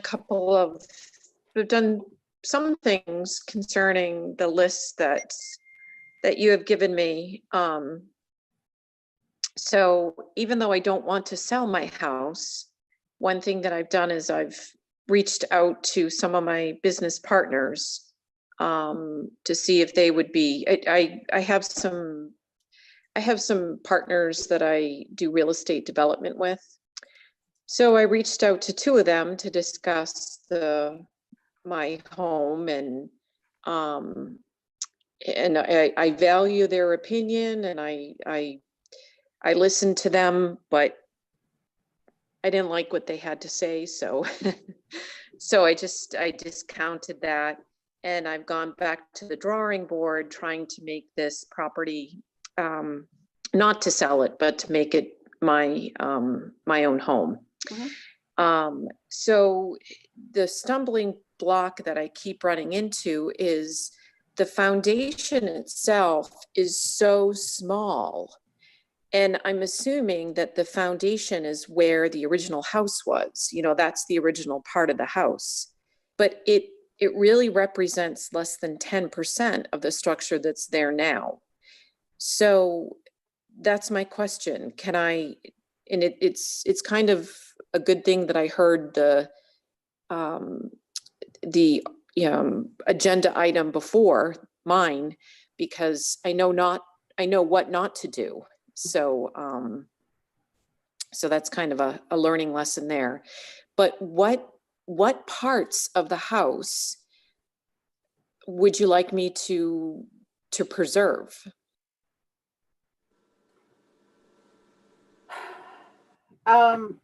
I think it gets back to the question of what is demolition and what is not, and what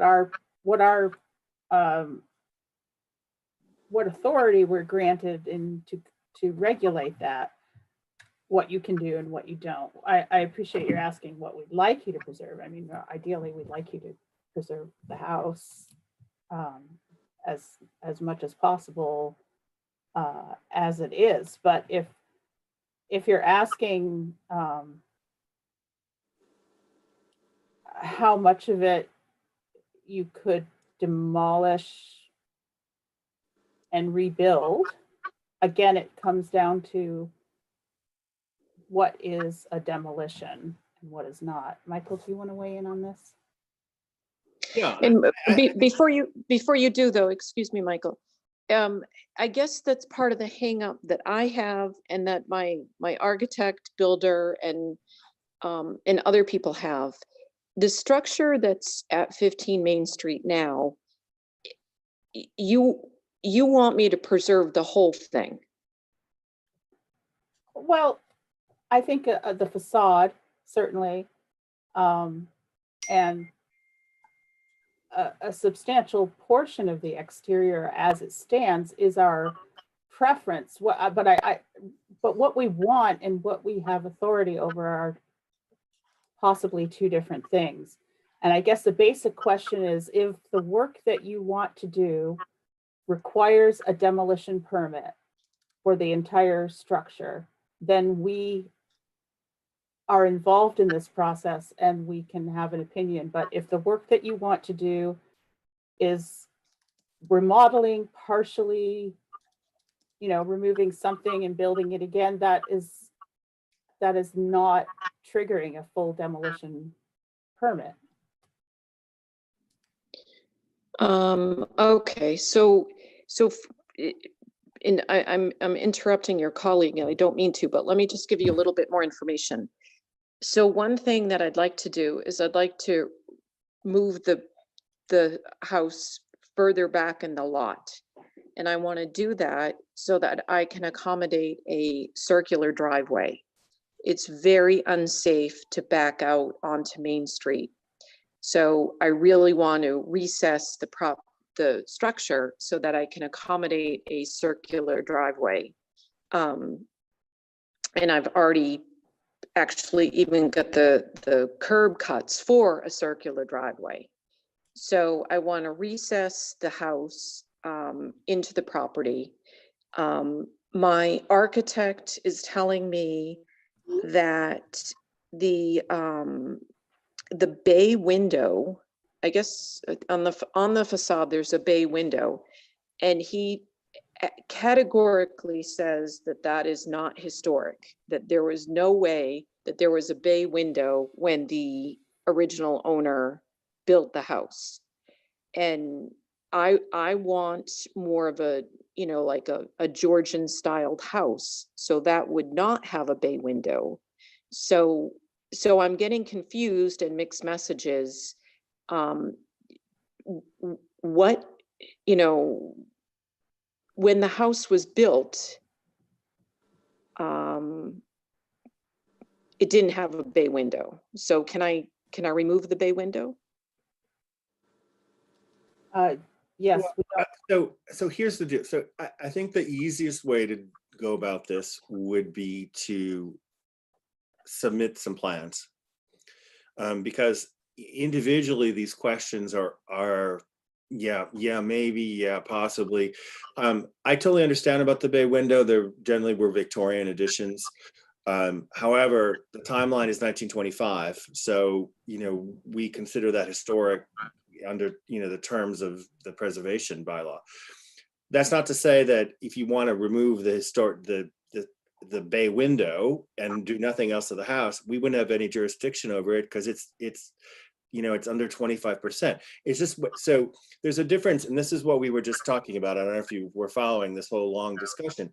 There's a big difference between alteration and demolition. To alter the front facade of that house is totally within your right. Hopefully you'd work with us to make it historically appropriate. If you want to take off that bay window, that's totally within your right, because that doesn't come within our purview.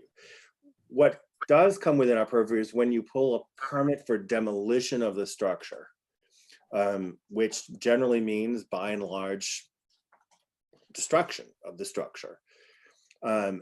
Moving it back, obviously I'm one of five. I wouldn't have any problem with moving it back if the zoning board of appeals agrees, and all the boards and septics and blah, blah, blah, that, but I think the easiest way to do this, in my mind, would be just to develop some plans. We certainly want to work with you and make this a lovely house for you, and someplace that you want to stay and be in. But without a sort of specific set of proposals, it's hard to it's hard to say. So my vote would be just have the architect submit your wish list of things to do, knowing that we would like you to preserve the facade of the house, what we can see from the street, and let's take it from there. Does that sound reasonable to you? It does. It absolutely does. But the architect who I've worked with on numerous projects for over 30 years got so frustrated with this particular set of guidelines that he wants to be involved only he doesn't want to be involved in the beginning phases. So he wants me to try and figure out what I can build before he, does all these different renderings. So specifically, if you visualize 15 Main Street, the western wing, that part of the structure it's like a townhouse that's been added onto it. And what I want to do is I'm taking a 3-family home and I'm converting it back into a 1-family house. So what I want to do is remove the addition and then take the original house and move it back. The most cost-effective and the best way structurally and, you know, the best building materials and everything, the very best way for me to do that is to demolish the building and rebuild it with new materials, you know, a poured concrete foundation. And, you know, in 3 years' time, if I were to start this project now, in 3 years' time, anybody driving down Main Street, including this board, you would look at the house and you would not know that it was not, you know, just built. It would be very similar to the structure that's there now, just smaller and better. So if I understand you, Karen, what you're saying is you're not really, so you do want to demolish the house and sort of recreate something very much like it, but you do want to demolish the house. And so what portions of it we want to be preserved isn't really relevant, because you don't want to preserve any portions of it. You want to tear it down. Well, no, that's your, it would be wonderful to preserve parts of the house, but I don't see anything worth preserving. So you want to proceed with the demolition? I do. Okay, so the process is the same as we explained the last time, with the steps that we have to go through over the next few months to be in compliance with the demolition delay bylaw. Okay. So it just, I mean, Can't hear you, Michael. Michael, you're muted. There you go. Yeah, here I am back. Sorry. My dog is wanting to go outside, which is why I had the thing on. So, you know, there's the whole process of actually, you know, going through this and moving a portion of it back or preserving the front facade or doing all that stuff, that's very different from demolishing entirely. So if we go down the road of demolishing entirely, we have to go through the entire process of, you know, looking potentially for other buyers, trying to find people who would be willing to do this, because that, you know, granted, we believe you when you say, you know, this house will look like the previous ones and, you know, et cetera, et cetera. That's not what the demolition delay bylaw is for. It's to preserve the actual current structure.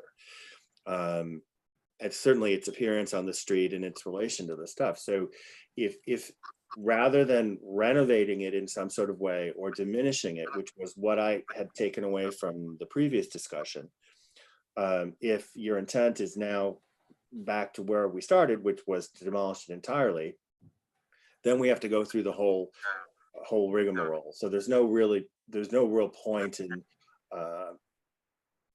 presenting plans for a rehab structure until we exhaust every possibility of preserving this one. I mean, that's my current reading of where we are. Yeah, I understand the process. I have respect for the process. It doesn't make sense in this particular case. And what I mean by that is you know, I don't know of anybody that's going to want to preserve the house the way it is. You'd be surprised.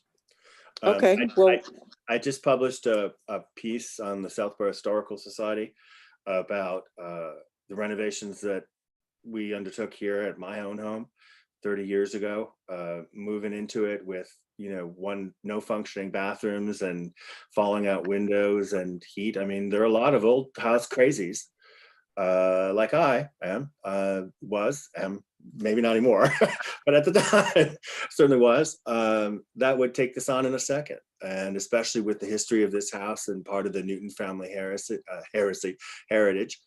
I really do think that you would find those folks. Well, and just to clarify, Michael, I do own old homes, and I've restored over 12 homes, 14 homes.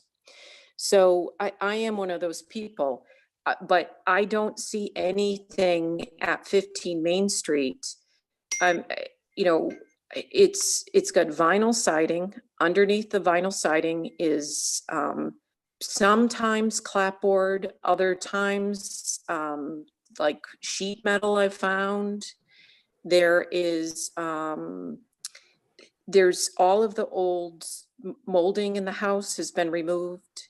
The flooring itself is, I came across, I believe it was purchased from lumber liquidators. It's like a 1990s wood floor. I don't see any historic value in the house. I see historic value in the, you know, in the shape, kind of like the overall essence of the house and you know, where the house is. And for example, there used to be a barn there, the barn, which I demolished last December. The barn was actually much more historic than the house, as far as building materials are concerned. But I was able to get a demolition permit on that, and that went down in 2 hours. I'm not sure how or why that happened, but that's I think what we have to deal with here tonight is, you know, what are you asking us for tonight in this meeting? I'm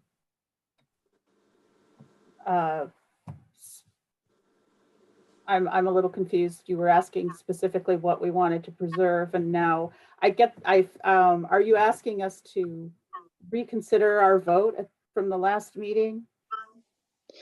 No, because it seems like you're consistently telling me that you think it's a historic building.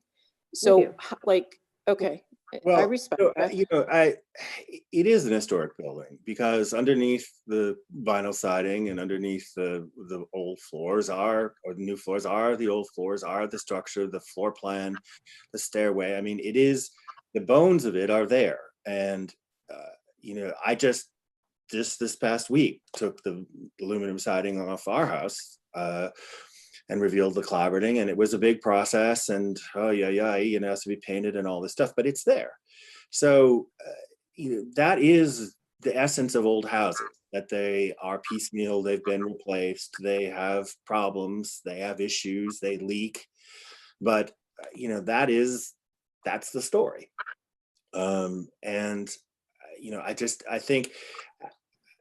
I guess I'm with Rebecca, and then I'm quite confused about, you know, because we talked about, you know, taking off a bay window or potentially moving the structure back, you know, sort of preserving some of the bones of this house. But now we're kind of back to this whole thing of demolishing the whole thing and building something fresh, which, you know, is just sort of contrary to what we do. But yeah, the process is in place for that, and you know, we've taken our vote.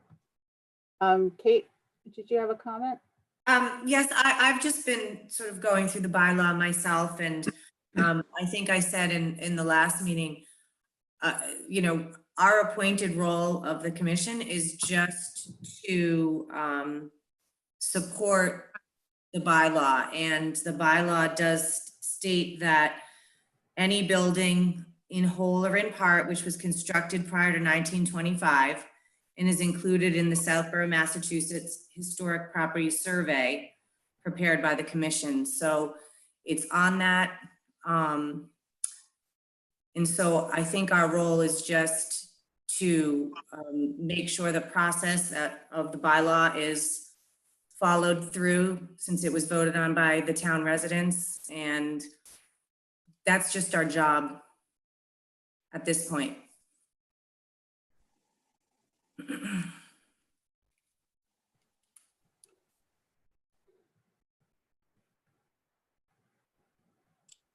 Silence. So, I mean, certainly if you have any questions regarding the process and any step along the way of what you need to provide, reach out to us and contact us and continue to, we will put this on the agenda for every meeting going forward, just in case. Yeah, I mean, the action plan is that. So, I mean, you go through the whole action plan, you get to the end of it. There's no one else interested. There's no other options. These demolition permits have been granted. There was a house on East Main Street that this whole thing went through during the last term I was on, and you know, ultimately it went down. So, you know, I think if you can fulfill the action plan stuff, at the end of the day, there's nothing we can do. It's a delay. It's not a refusal. So, I think that's all I can say. Okay. Well, I appreciate the process, and so I could start working on renovating the house if I were going to leave all of the exterior walls up. Is that correct? Yes. Yeah, you know, if you go to the renovation thing, what I would just really urge you to do, and I appreciate the reluctance of your architect, but I'm a little surprised because generally architects love to participate in projects like this because their billing hours go bonkers. But regardless of patience level aside, you know, I think you would find us very happy if we had a building that looked pretty much like it did, preserve the front current facades, and you could do whatever you want on the inside, including reduce the back areas or whatever. And if you just put some plans to paper, even if you want to sketch it out yourself for the next meeting and sort of, you know, talk to us about, you know, some of this stuff, you know, I think that would go a long way to moving this thing forward. Okay, Also, but when you say the facade, like the whole facade or just the original? So when I say original, I mean there's like the eastern part of the house and the western part of the house. So the part of the house that I live in is the kind of Georgian box that has the bay window in the front. So if I just saved that and tore down the other part of the house, that would be okay? That would not require a demolition permit to completely demolish the house, so that would not. well, no, it would. Would Because it? it'd be, well, yeah, because it would be a substantial demolition. But, you know, again, I think if you had, you know, just if you showed us some plans, we could then say yay or nay. Yeah, that's Or true. we We could need say, it well, concrete. you know, just if you do a little more here or a little less there, I mean, essentially you're on the right track. The Georgian box is the critical factor here. All these little things were L's and additions and bits and pieces that were stuck on at later dates. So, you know, if you could get us back to restoring the original sashes and restoring the clapboard and putting the Georgian front, I don't think anyone would give you arguments about the bay window removal or any of that type of stuff. I mean, if that house essentially went back to its footprint, looking as it did in 1810, I think we'd all be cheering. So, you know, again, I just urge you, even simply just to draw it out yourself, and send us some copies. And, you know, we're here to help you. And there's a lot of expertise sitting here in terms of architectural history and other resources. So, you know, we're here to help you. Well, I appreciate that. I really do. I appreciate all of your efforts. I do have plans. I'll send them over to you. We can talk about it at the next meeting. For me, it comes down to cost. Like it's so costly to do it this way. But, oh well.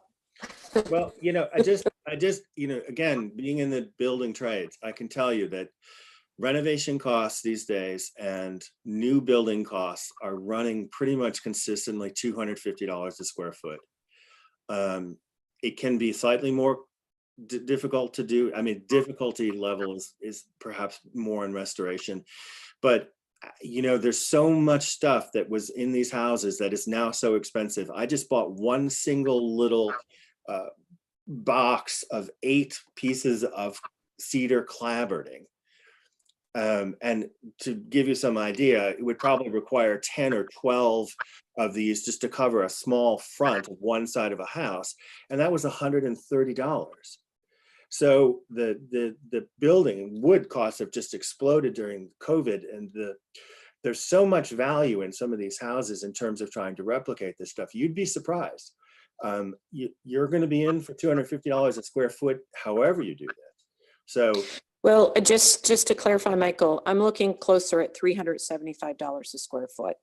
well, there you go. So for $375, generally, most restorations can be really pretty well encompassed. So, I mean, it would have to be extraordinary circumstances to, you know, with huge level of fine detail to really move outside of that estimate. So if you're comfortable within 375, you know, I think we can do a lot to work with you. Okay, one last question, which is, someone asked this of me. In front of 85 Main Street, there's some brick pavers being put in instead of a concrete sidewalk. Would I be entitled to something like that if my house is historic? I honestly don't know what's going on in front of on the sidewalk. I would expect he paid for that himself. Yeah. He spoke with the town, and I can't remember if John paid for the rights to do that. But he, in essence, worked through the town to gain the rights to the front, and I think a little bit around the corners of Parkerville and Deerfoot of that sidewalk, with the caveat, I believe, that he is also going to maintain it, including clearing snow and that kind of thing. I believe. I do remember that coming up in discussion, but I'd have to look back to clarify specifics. Yeah, that was indeed the case, that he said that there were negotiations going on, that that he did this as part of the you know, but this was also as part of the Main Street renovation. Part of the Main Street project, yes. So that was incorporated into it. You know, now with those sidewalks going in brand new, I doubt that they would be too excited about, you know, redoing the sidewalks, but you know, who knows? I mean, these days you write a check for something, you can generally get it done. Okay. Thank you, Karen. Thanks for your time, everybody. Yeah, we'll put you on for next time. Sorry Thank to you. keep you waiting so long. Oh, no, thank you. Thanks for everything. Great. Okay, gosh. Catherine McKee.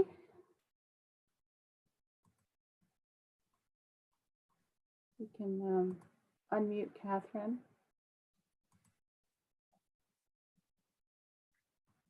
Hi, Catherine. Good evening. How are you? I'm so sorry you had to wait so long. This is a long night. I enjoy your meetings, so. Well, that makes one of you. Hey, Kat. Hey, Kate. All right. So can I share my screen? I think it'd be easier if I showed a little bit of a map. Absolutely, yeah. Great. So give me just. Hey, guys, can I ask just a favor? Can we take just a 2-minute break? Is that all right? Yeah. Okay, okay, thanks. Dog walk.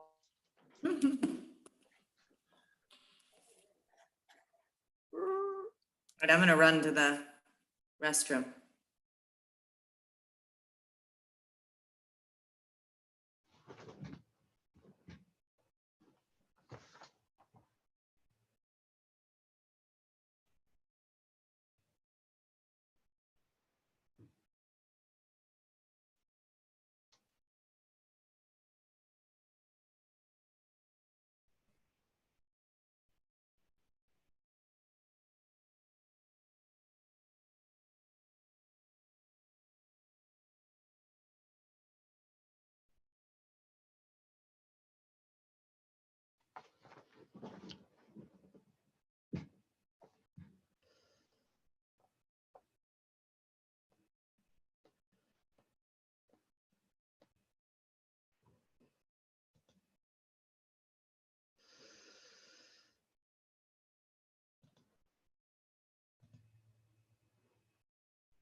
I'm back. Thank you. So should I get started or is everyone? Are we all here? I can't tell. I'm here. Amanda, are you back with us? I'm here. Okay. Great. So again, this is Catherine McKee on behalf of the Trails Committee. Thank you for your time tonight. Thank you. Yeah, so we are working on building a new trail. So we are submitting a CPC application to help fund that. And part of the project would be to include historical markers along the trail to highlight relevant history of the Fayetteville Dam, the building of the Southborough Reservoir, and other relevant history that helps highlight what's gone on in the land before. So what you see here is what we're nicknaming the Peninsula Trail. This is owned by DCR and MWA. Over here in the Sudbury Dam Historic District is where the Fayetteville Dam is. So we are proposing the trail. It's going to be also, this trail would close a gap for two regional trails, the Burroughs Loop Trail, which you may have heard about, that had its grand opening in 2019 in the fall. And it's also the Aqueduct Trail. So this section is Southborough's responsibility and has been. We've been working with MWA and DCR since before 2017 to get the trail going. And we are waiting for DCR to open up this land via a public access plan. But they have given us approval to move forward with our project as far as fencing, some infrastructure and things. COVID did delay their plans. They were planning to open that this year, but it looks like it's going to be 2021. So we wanted to reach out to the Historic Commission and ask for your partnership in helping us, give us guidance on some of the history that we could highlight. DCR has a lot of history. We've been on a few walks, guided walks with them. They have a lot of history about the dam and the structure that we could incorporate.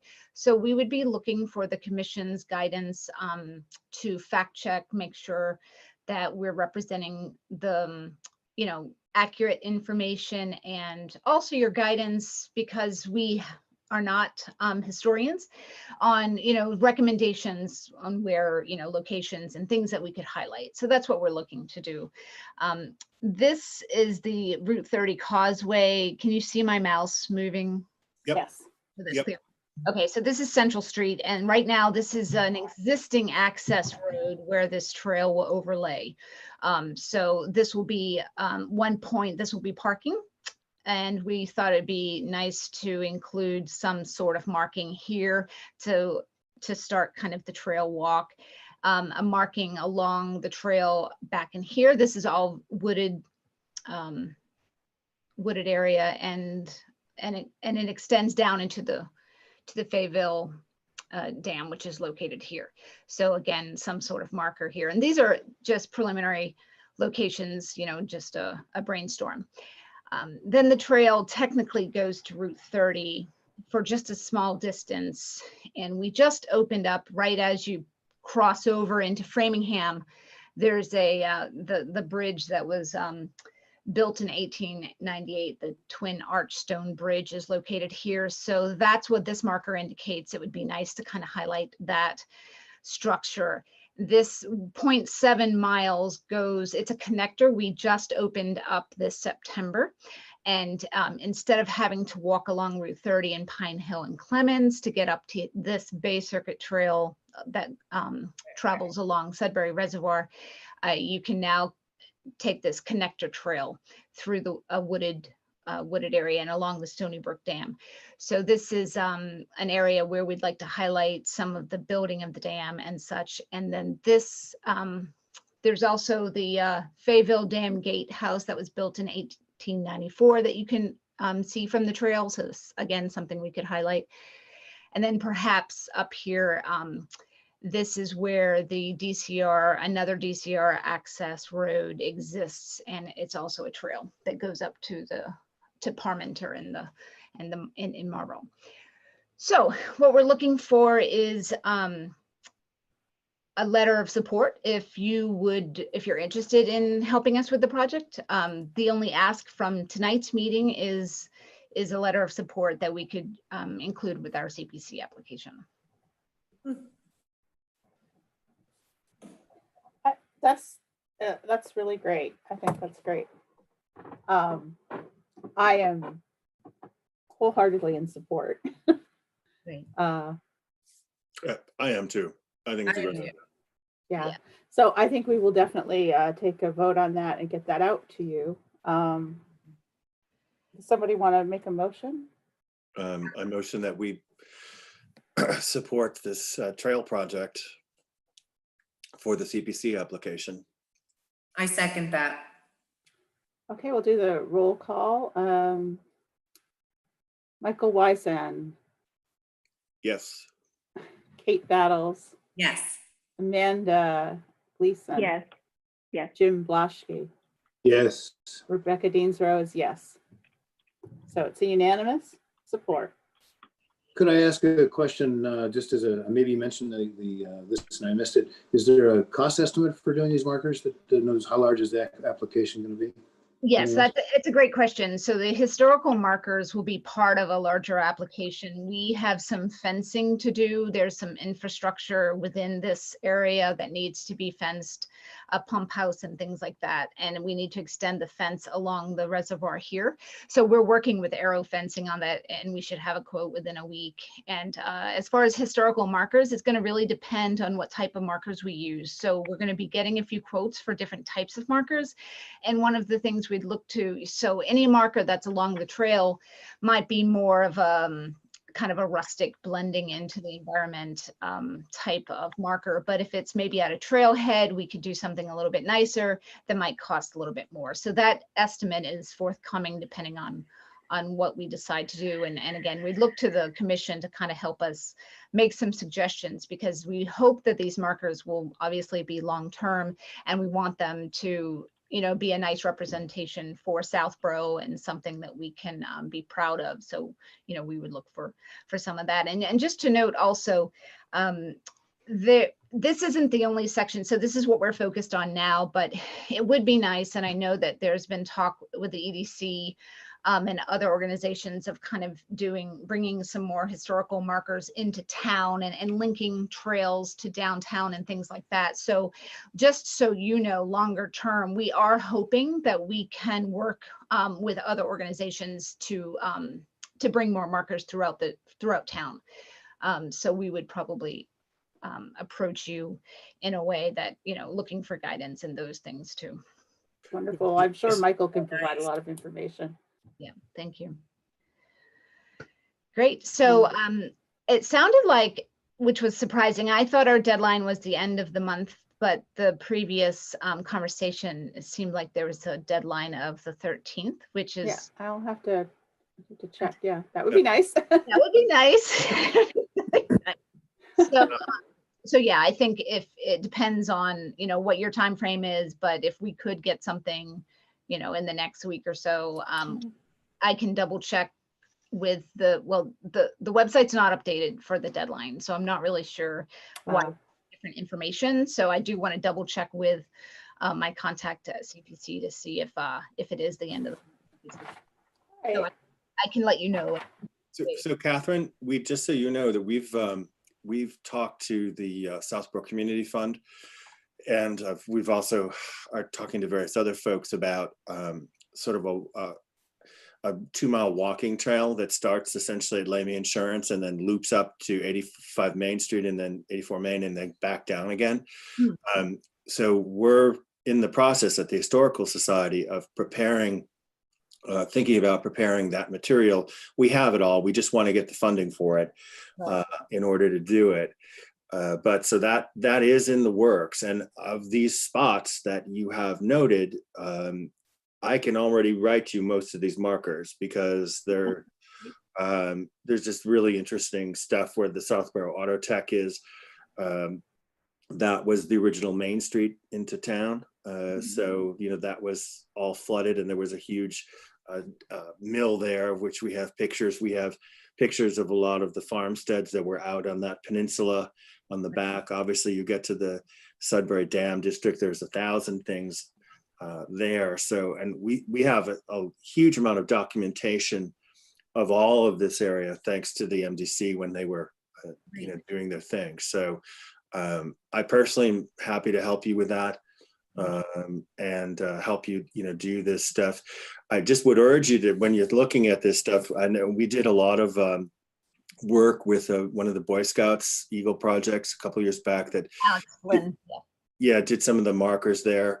They haven't weathered terribly well. And there was a lot of work that went into them. So, thinking about how to do that and make this stuff so that it has longer than a 5-year lifespan would be a great idea.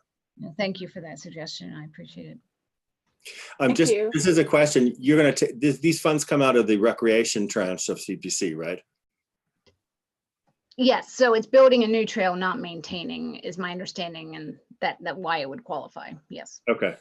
All right. Thank you so much for your patience and for all this great work. And we look forward to hosting you back at the museum again some year. Oh, well, you guys have a great night. Thank you. Good night. Bye-bye. Oh, we need our screen back. I'll stop sharing now. Okay. Good night. All right. Thank you. Well, now it's a great pleasure to welcome Annie.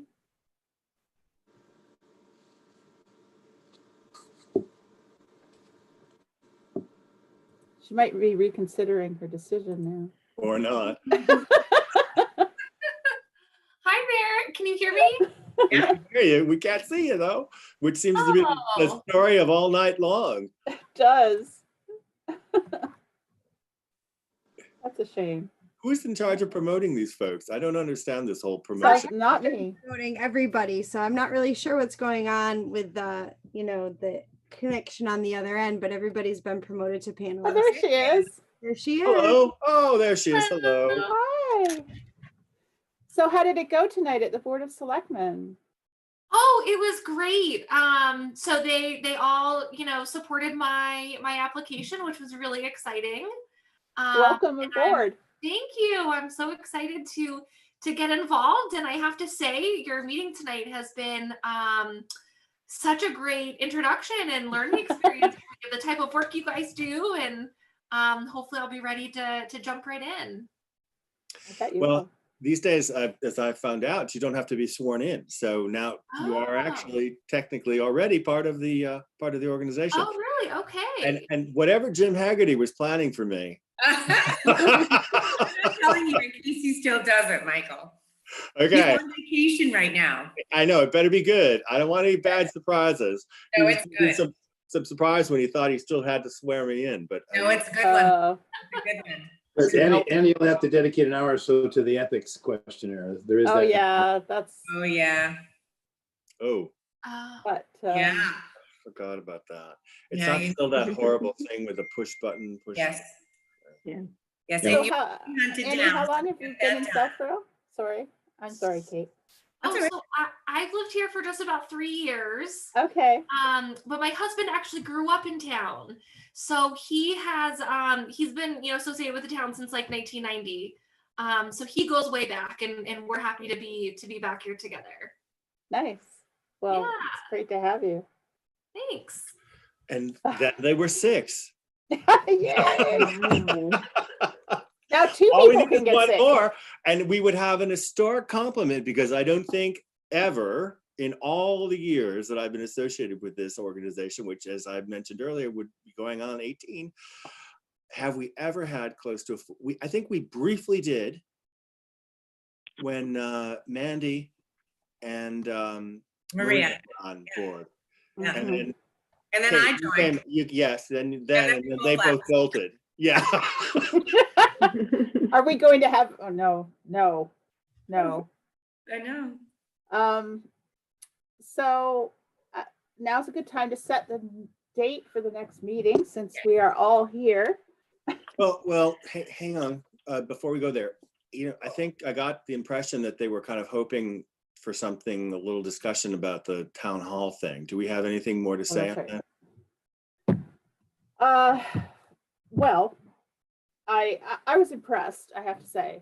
I was very impressed with the architect, with the what they're planning to do, quality of the work, the fact that they'll be replicating the windows pretty faithfully and not using aluminum this time. But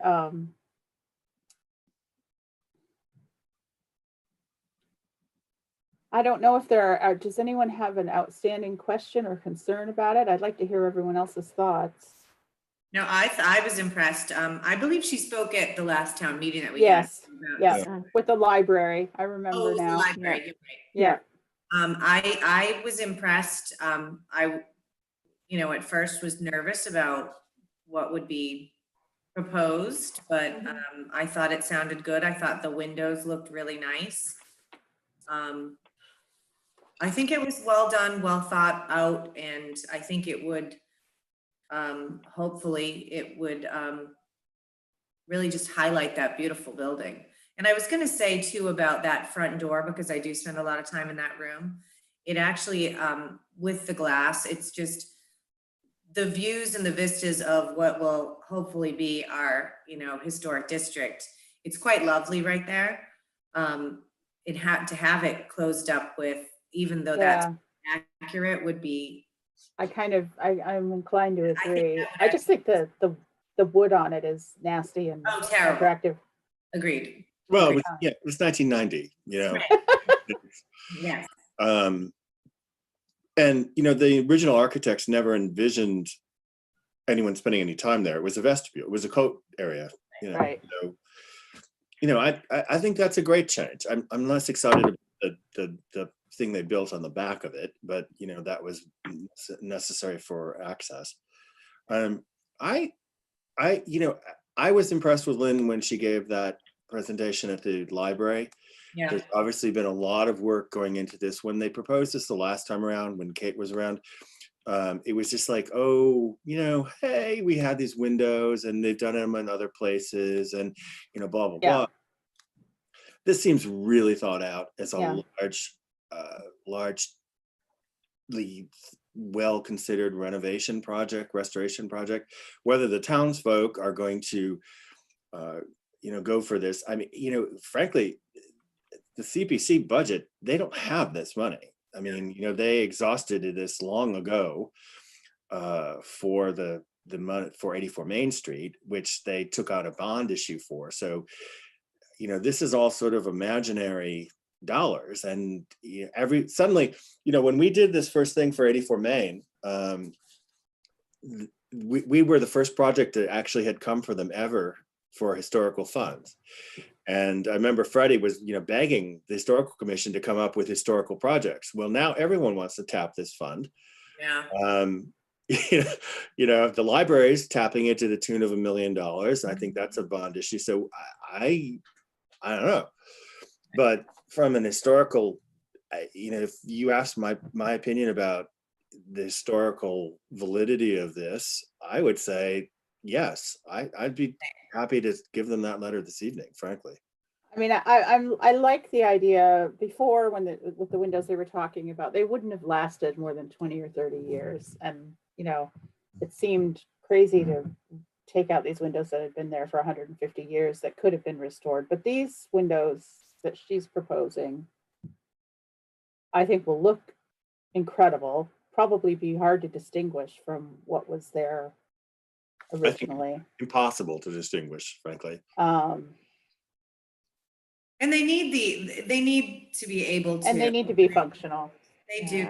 I spend enough time in there, and they're big, they're heavy, they are always abutting desks, and I was impressed with. I appreciated all the pictures that she shared of what they would look like in the side by sides.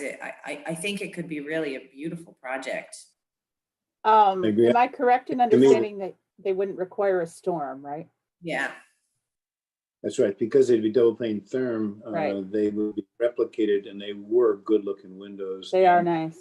Not just that, I think the comment that he made about, look, if anybody tries to handle a storm window of a 10-foot by 3-foot size, that's dangerous in and of itself. Never mind being able to play with it enough to open a window. If you can put a double hung window in there with an adequate sash and counterweight, it's not going to be that hard to lift.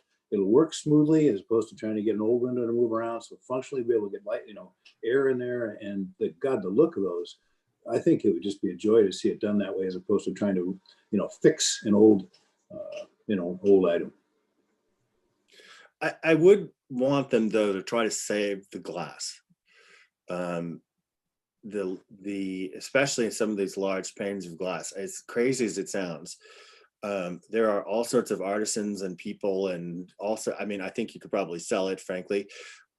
We'd like some of it for the historical museum for when we have broken panes and other stuff, because that the glass and some of those sashes, I don't know how much of it is actually original. I would guess fairly little, but I would say some percent of it is pre-1930 with its little waves and contours and stuff. So I think with a contingency to say that we want some dibs on the whatever can be conserved within price boundaries.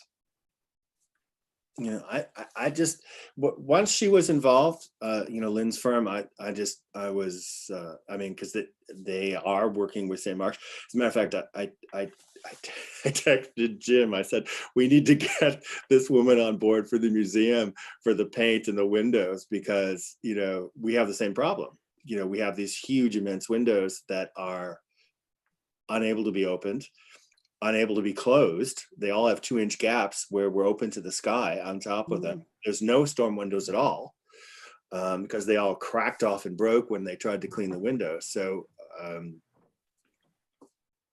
and I think then we need to just get more buntings too. I do too. That was, Yeah. we have those buntings, by the way. I found them all in the basement. There's a huge box labeled front facade buntings. So they're Wow. yeah. Hang those suckers up. probably eaten by mice by this time, but you never know. If the money's not in the CPC bucket, I don't know. Well, anyway. Well, my understanding is that they bond that out. So they borrow the money essentially, which they add into the price, which is what I think they did for 84 Main Street. So, I mean, but that's their gig. Do we have a rep on this? No. No. No. Annie. They haven't even been able to meet. Right now. Annie. Welcome to the Historical Commission. Welcome. Annie. We have a job for you. Annie, we have your first assignment.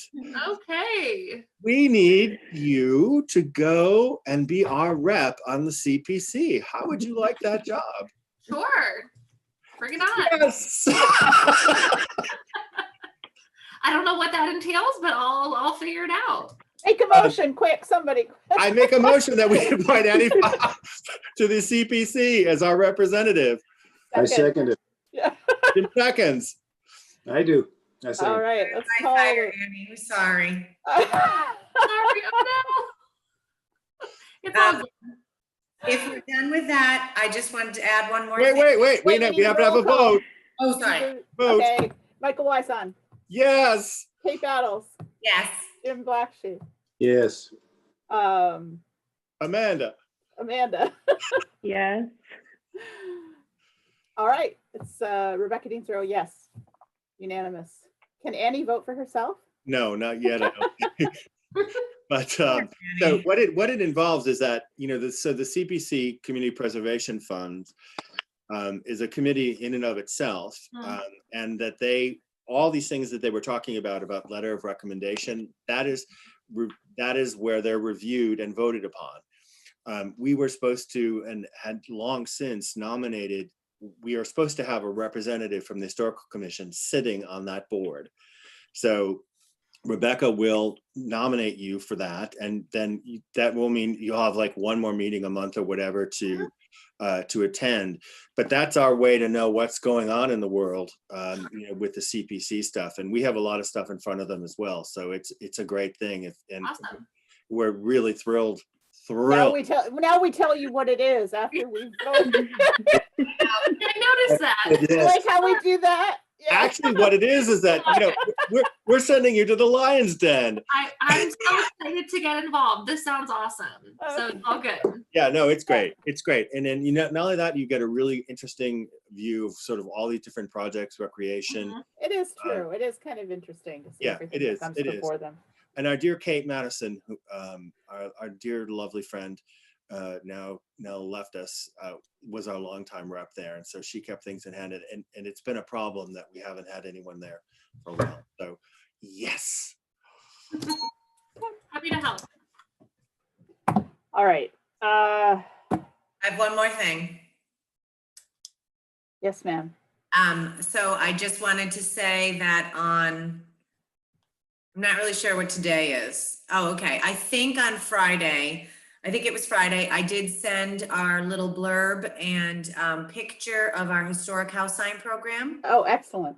So I sent that in to Beth at my Southborough. I have not heard back from her yet. I don't know what, the process typically is, if she'll reach out back to me or not, but I did send her the whole write-up that Jim and I had done together, including a picture of the signs. So, and I had said, as soon as she's able to post that.